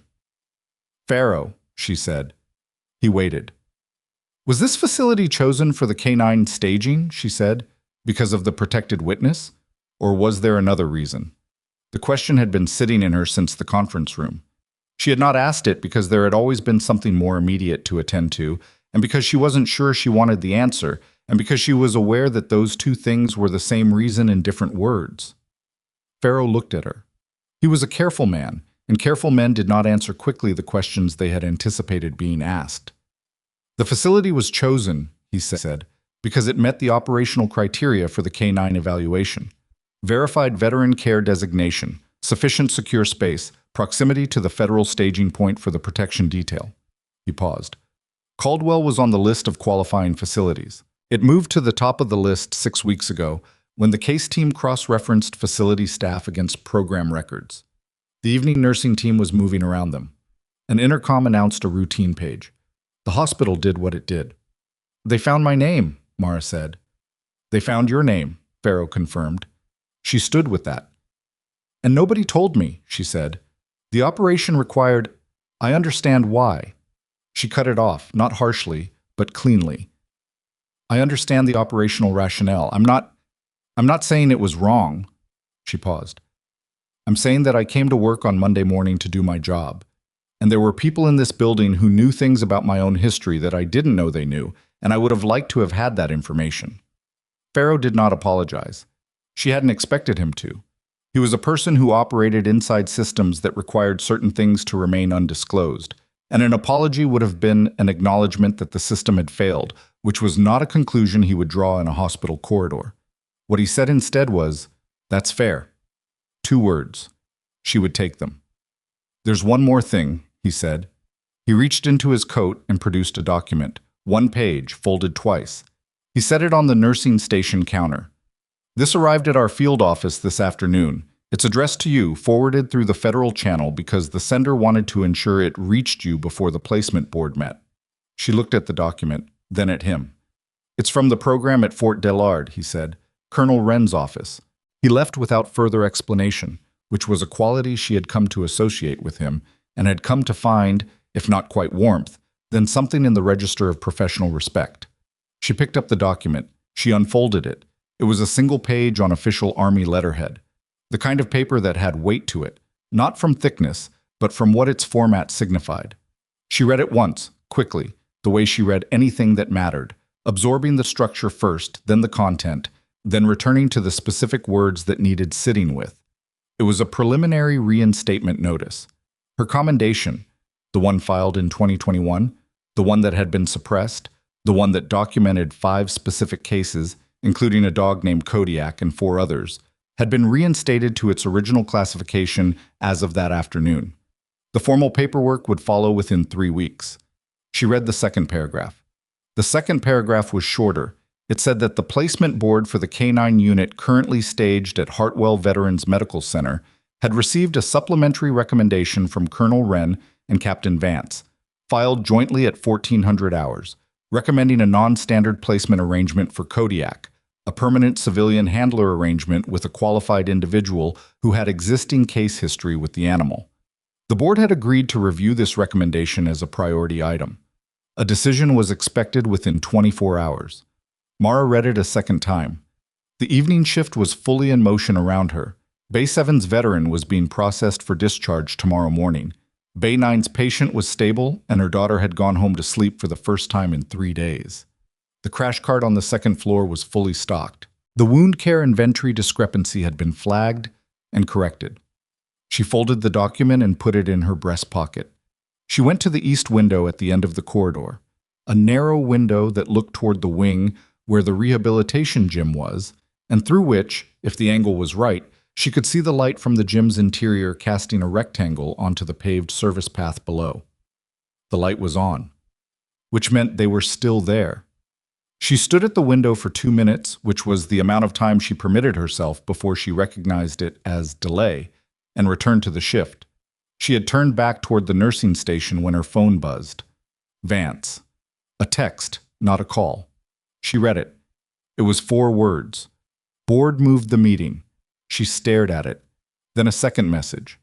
Tomorrow morning, 7 a.m. Then a third. They want you there. Mara looked at the message. She looked at the rehabilitation gym's light through the window. She looked at the folded document in her breast pocket and thought about a dog who had come through an explosion and a loss and 14 months of not being found, who had put his nose against the glass of a hospital window and waited. Then she typed back, "I'll be here at 6:47. She put the phone away and walked back to the nursing station, and behind the door of the rehabilitation gym, in the specific quiet of a working animal at rest, Kodiak lay with his head on his paws and his eyes toward the door and the patient, certain awareness of a dog who had already made its decision and was simply waiting for the morning to confirm what it already knew.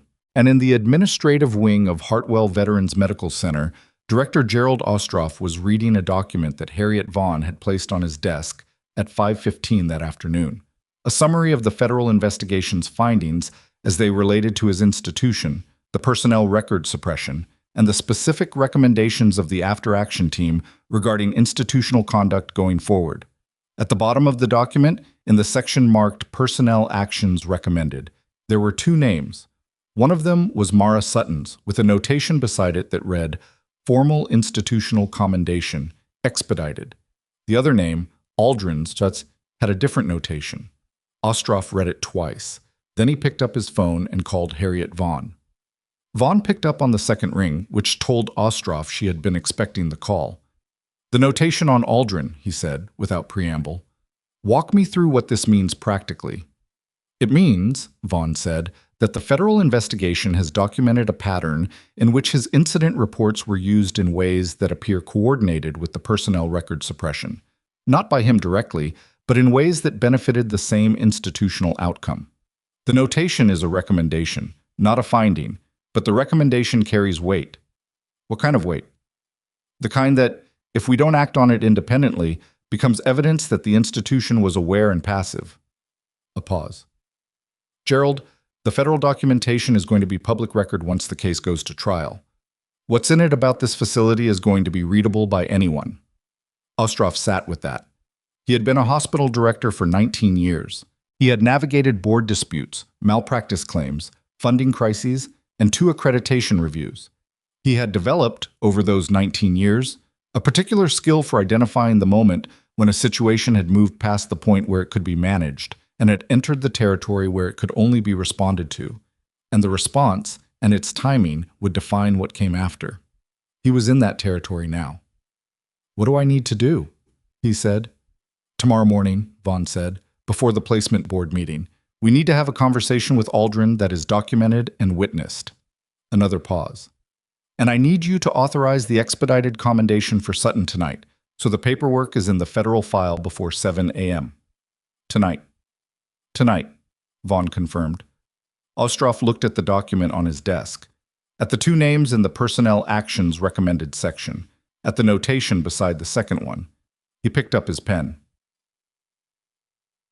Mara was home by 7:45. She made food that was functional rather than considered, eggs, toast, a glass of water, and ate it standing at her kitchen counter because sitting down felt like a commitment to stillness. She wasn't ready to make. Her apartment had the particular quality of a space that was lived in practically rather than inhabited emotionally, clean, ordered, with the minimum of personal decoration that a person accumulated when they had learned to keep themselves portable. A bookshelf with medical texts and 3 novels she'd read twice. A plant on the windowsill that was alive through discipline rather than affection. Photographs on the refrigerator, too. 2 of them, both from her service years, both showing groups of people rather than her individually. She ate. She washed the plate. She sat down finally because her body required it. She thought about the placement board meeting at 7 a.m. She thought about what Vance had said. They want you there. And what that meant, because she understood institutional processes well enough to know that wanting someone present at a placement board was not a neutral gesture. Placement boards were closed administrative proceedings. They did not invite civilian participants unless the civilian's presence was material to the decision. She was material to the decision. She thought about what that meant for the version of her life she had constructed at Hartwell over 3 years.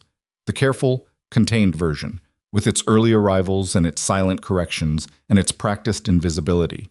She had built that version for reasons she understood and had not questioned much because the questioning would have led to answers she hadn't been ready for. It was easier to be invisible than to be present in a way that required you to know what you wanted. She sat with that for a while. Then she went to sleep because the morning was going to require her to be rested, and she was a person who did what the next thing required. She woke at 5:30 without an alarm. The placement board convened at 7:02 in the hospital's administrative conference suite, a different space from either conference room A or B, upstairs in the section of the building that Mara rarely had reason to visit, with actual carpet and windows that faced east, and were currently admitting the particular low-angle light of an early morning in late autumn that made everything look more significant than it was.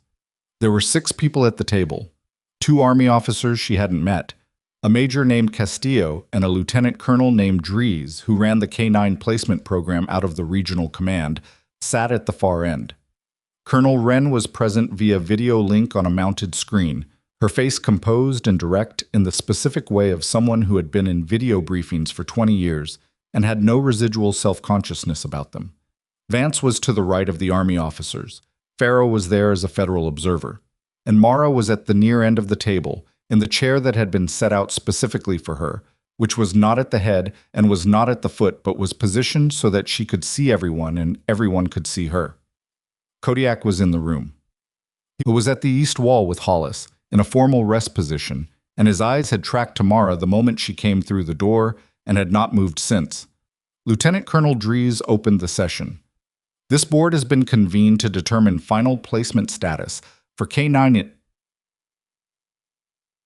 Unit Designation Kodiak, operational number 4, following the conclusion of the evaluation period at this facility.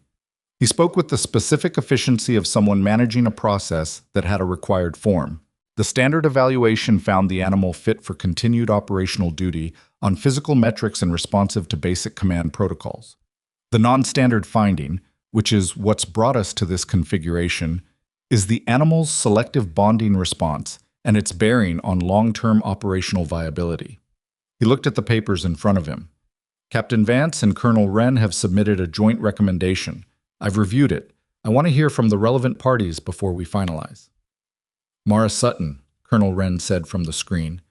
Her voice had the same quality it had carried on the phone, precise and without unnecessary warmth, which was different from being cold.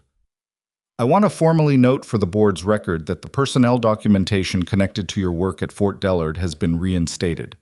The original commendation, including the citation for Kodiak's case, is restored to full standing as of yesterday afternoon. Noted, Dries said. Wren looked directly at the camera. I also want to note that the methods you used in that case, which were considered unconventional at the time by some members of the program staff, have since been incorporated into the revised K9 trauma recovery protocol that the program began implementing 18 months ago. She paused. You didn't know that? No, Mara said. I thought you should. Mara held the colonel's gaze for a moment. There was something in the information that she needed time to process properly and was not going to get right now, so she filed it in the part of her that was good at deferred processing and kept her attention on the room. Castillo spoke next. Ms. Sutton, the joint recommendation from Captain Vance and Colonel Wren proposes a civilian handler arrangement, specifically a formal partnership designation that would place Kodiak in your custody as a civilian handler with advisory status to the program. This is not a standard arrangement. It's been used 4 times in the program's history. I want you to understand what it involves. Tell me, she said. The animal remains technically under Army program registry. You become his designated handler of record for civilian operations. There are check-in requirements, quarterly assessments, health documentation, availability for program consultations. The animal cannot be transferred or rehomed without program authorization. He paused. In exchange, you have full day-to-day custody. He lives where you live. He works, or doesn't, at your determination. The program retains advisory rights, not operational command. Mara looked at Kodiak. He was watching her with the absolute, unblinking attention of a dog that had located something and was not planning to look away from it. I work long shifts, she said. I live in a studio apartment. I don't have outdoor space. We're aware of your current housing situation, Vance said. The program can provide a stipend for appropriate housing transition if the arrangement is approved. That's been factored into the recommendation. She looked at him. You put housing in the recommendation, she said. Hollis suggested it, he said, which was the kind of deflection that was also an answer. Mara looked at Kodiak again. He still hadn't moved. He had the patience of an animal that had survived extraordinary things and had arrived, through some combination of training and experience and whatever it was that lived in dogs in the place where instinct and something harder to name met, at the understanding that the right outcome was worth waiting for. Yes, she said. Dries looked up. For the record, you're accepting the arrangement as described? Yes, she said again. Dries wrote something. Castillo wrote something.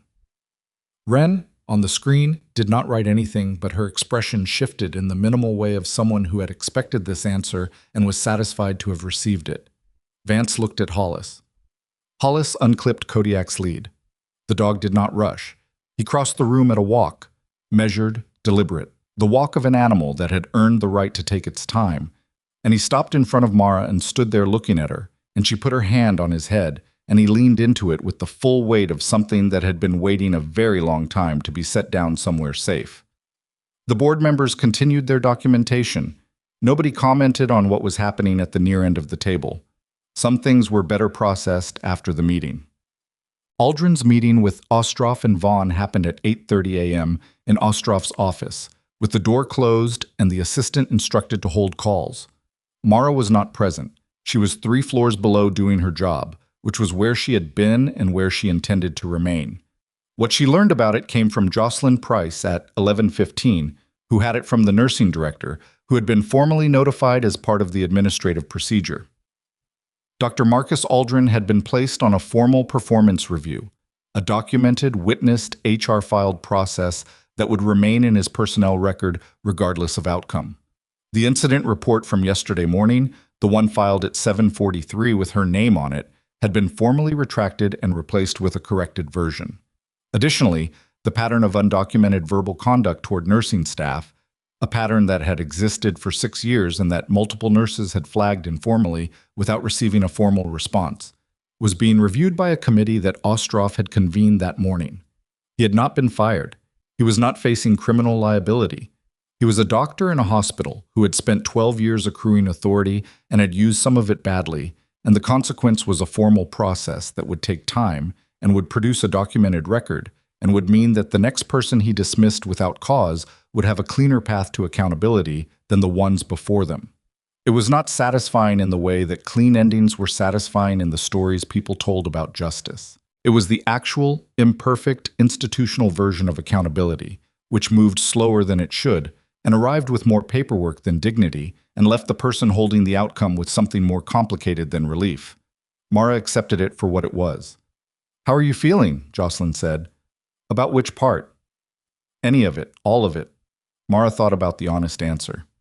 "Tired," she said, "and like there are things I'm going to need to think about when I have more time." Jocelyn nodded.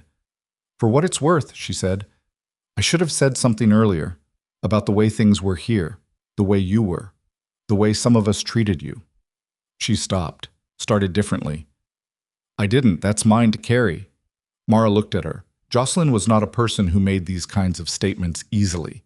Her default register was competent and brisk, and it had served her well for 20 years in nursing, and this departure from it cost her something visible.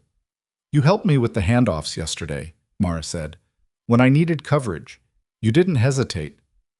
"That's the job." "Yes," Mara said. "It is." They held each other's gaze for a moment. "What happens now?" Jocelyn said. "For you?" "I work my shift," Mara said. "Then I go home and figure out how to fit a German Shepherd into a studio apartment until the housing situation gets sorted." Jocelyn blinked. "They're giving you the dog," she said. "The arrangement is more formal than that," Mara said. "But yes." Something crossed Jocelyn's face. Not surprise exactly, but the specific expression of a person receiving information that clarified something they had been trying to understand about a longer story. "Good," she said, simply. The K9 unit staged out of Hartwell on Thursday morning. Vance came to the nursing station before they loaded out. He did not bring paperwork or a formal goodbye.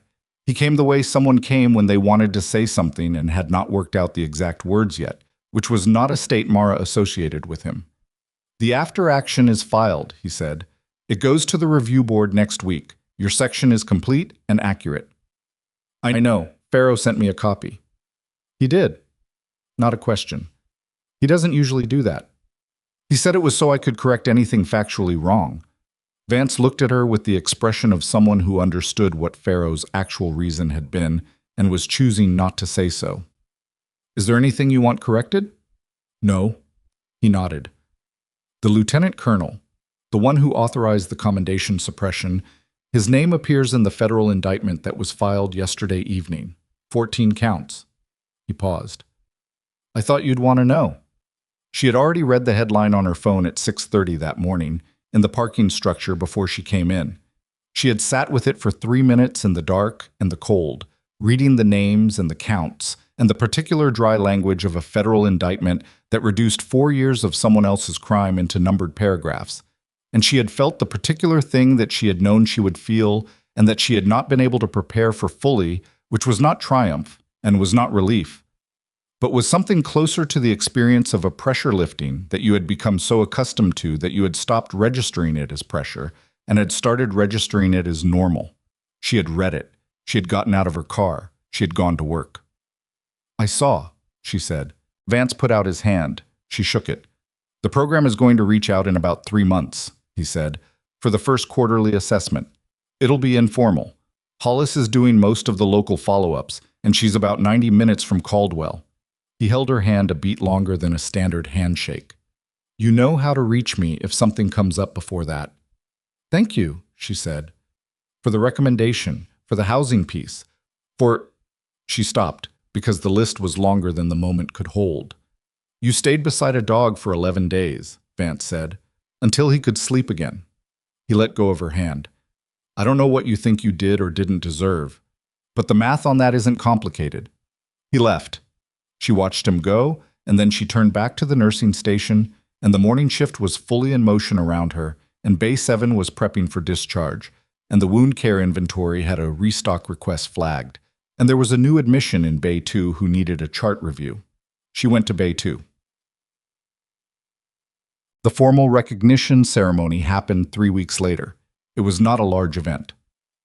Hartwell Veterans Medical Center held it in the main lobby during a Thursday afternoon, chosen for the lowest patient traffic, with a modest gathering of staff, 2 representatives from the Federal Investigation Team, and a colonel from the Regional Army Command who was not Wren, but who carried Wren's formal commendation letter, printed on official letterhead, inside a folder he held with the specific careful posture of someone transporting something that mattered. Ostrov spoke first. He was not a gifted speaker, and he knew it, and his remarks had the slightly formal stiffness of someone who was aware they were making a statement that would be recorded and was trying to get each word right. He acknowledged what the institution had done wrong without minimizing it.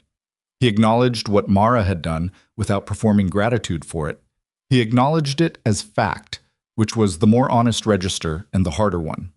He announced the institutional commendation, which was entered into the hospital's permanent record in a ceremony that was less visually dramatic than the word ceremony suggested, but that carried the specific weight of a document in a file that would exist after everyone in the room was gone. He also announced, without elaboration, that the hospital's internal conduct review had resulted in changes to the nursing staff reporting structure and the performance management process for department heads. He did not say Aldrin's name. He did not need to. The people who needed to understand what he meant understood it. Aldrin was not at the ceremony. He was on the floor, working, which was, depending on how you looked at it, either an absence that confirmed everything or a fact that acknowledged nothing had been fully resolved, that consequences of the institutional kind rarely produce clean endings, that a man who had done what he'd done could still be in the building where he'd done it, managing patients with the same competence he'd always had, carrying his misconduct the way most people carried the worst things about themselves, not externally, not obviously, but as a permanent weight that changed the quality of everything it pressed against. Mara stood at the front of the lobby when it was her turn. She had thought about what she would say. She had not written anything down, because written remarks tended to come out in her with the particular fluency that prepared text produced, which was different from honest speech, and which she had decided she didn't want for this. Kodiak was next to her. He had been with her for 3 weeks, which was long enough for her to have found a temporary apartment, larger, ground floor, with access to a small fenced yard, and long enough for the two of them to have established the rhythms that a person and a working dog established when they were figuring out how to share a life. He was not a pet in the way that word usually landed. He was a dog who had been built for purpose and who needed purpose, and the particular shape of that purpose in a civilian context was something they were still working out together, in the imperfect, iterative way that all real things were worked out. He sat beside her at the front of the lobby and watched the gathering with the alert, composed attention of an animal that was exactly where it intended to be. Mara looked at the room. She saw Jocelyn Price, who had come in on her day off, and was standing near the back with her arms crossed in the way she stood when she was trying not to show that something was affecting her. She saw Yvonne Prater, who was not trying to hide it. She saw the veteran from Bay 7, who had been discharged but had received a message about the ceremony through the hospital's outreach system and had come back in civilian clothes with the particular contained expression of someone who had decided to show up for a thing without being able to fully articulate why. She saw Brianna Kellick near the middle of the room, looking at the floor in the specific way of someone who was present because absence would have been worse. She looked at Farrow, who was in the back near the door in his standard-issue federal composure, and who gave her the minimal nod of someone who had shown up to observe an outcome they had contributed to and did not intend to take credit for. She took a breath. "I stutter," she said, and her voice came out level, which was not always guaranteed when she was beginning something and had an audience. "I've stuttered since I was a kid. It gets worse when I'm nervous, and it gets better when I'm focused on something that matters enough that there's no room left for the part of my brain that second-guesses the words." She paused. "So what I'm about to say should come out fine, because this matters." The lobby was quiet. "I've been invisible in this building for 3 years," she said. "Not completely. Not always. But in the ways that accumulate, the small dismissals, the jokes that aren't quite jokes, the corrections that get absorbed without acknowledgement, the incident reports that get filed using the wrong language about the wrong things."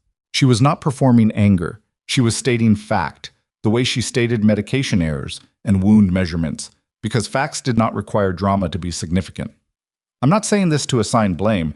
I'm saying it because I think most of the people in this room have seen it happen to someone or have done some version of it, and the reason it happens isn't usually malice.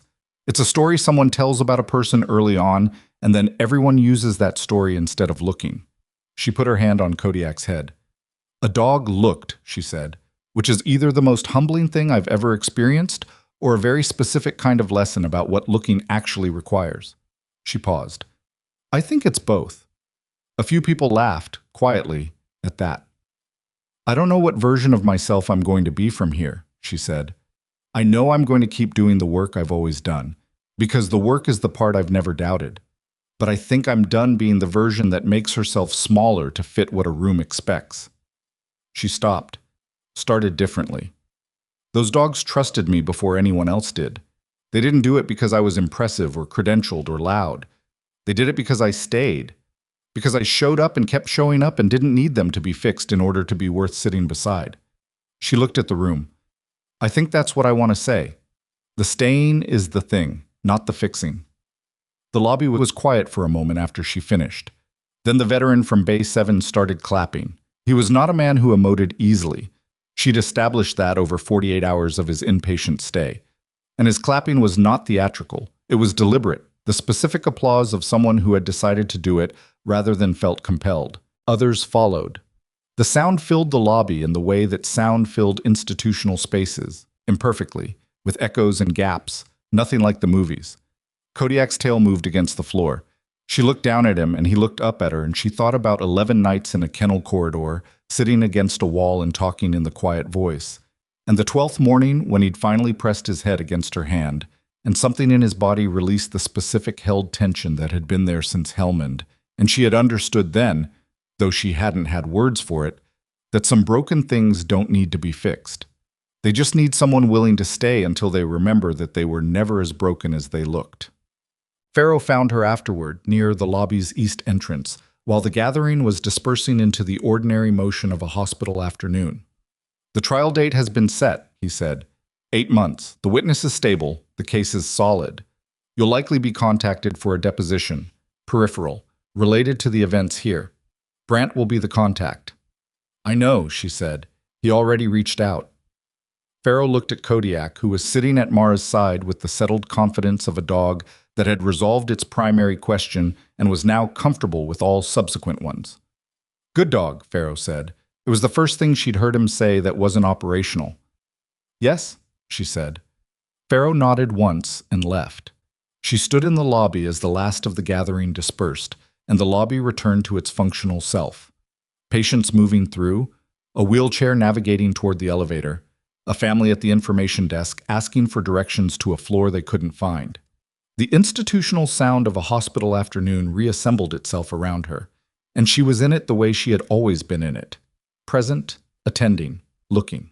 Except that Kodiak was beside her, and the document in the hospital's permanent record had her name on it, with the right words attached, and 3,000 miles from Caldwell, Ohio, in a regional command office, a colonel had filed a supplementary record that restored 4 years of erased history to legibility, and somewhere in a federal holding facility, a lieutenant colonel was reading the charges against him with the specific comprehension of a person who had believed, until very recently, that the paperwork he'd signed would stay signed and the records he'd suppressed would stay suppressed, and the people he'd made smaller would stay small. They did not. She does not pretend that everything is fixed. The building she works in still has the people in it who laughed in corridors and filed the wrong words on the wrong forms, and institutional accountability is slow and imperfect and leaves more standing than it removes.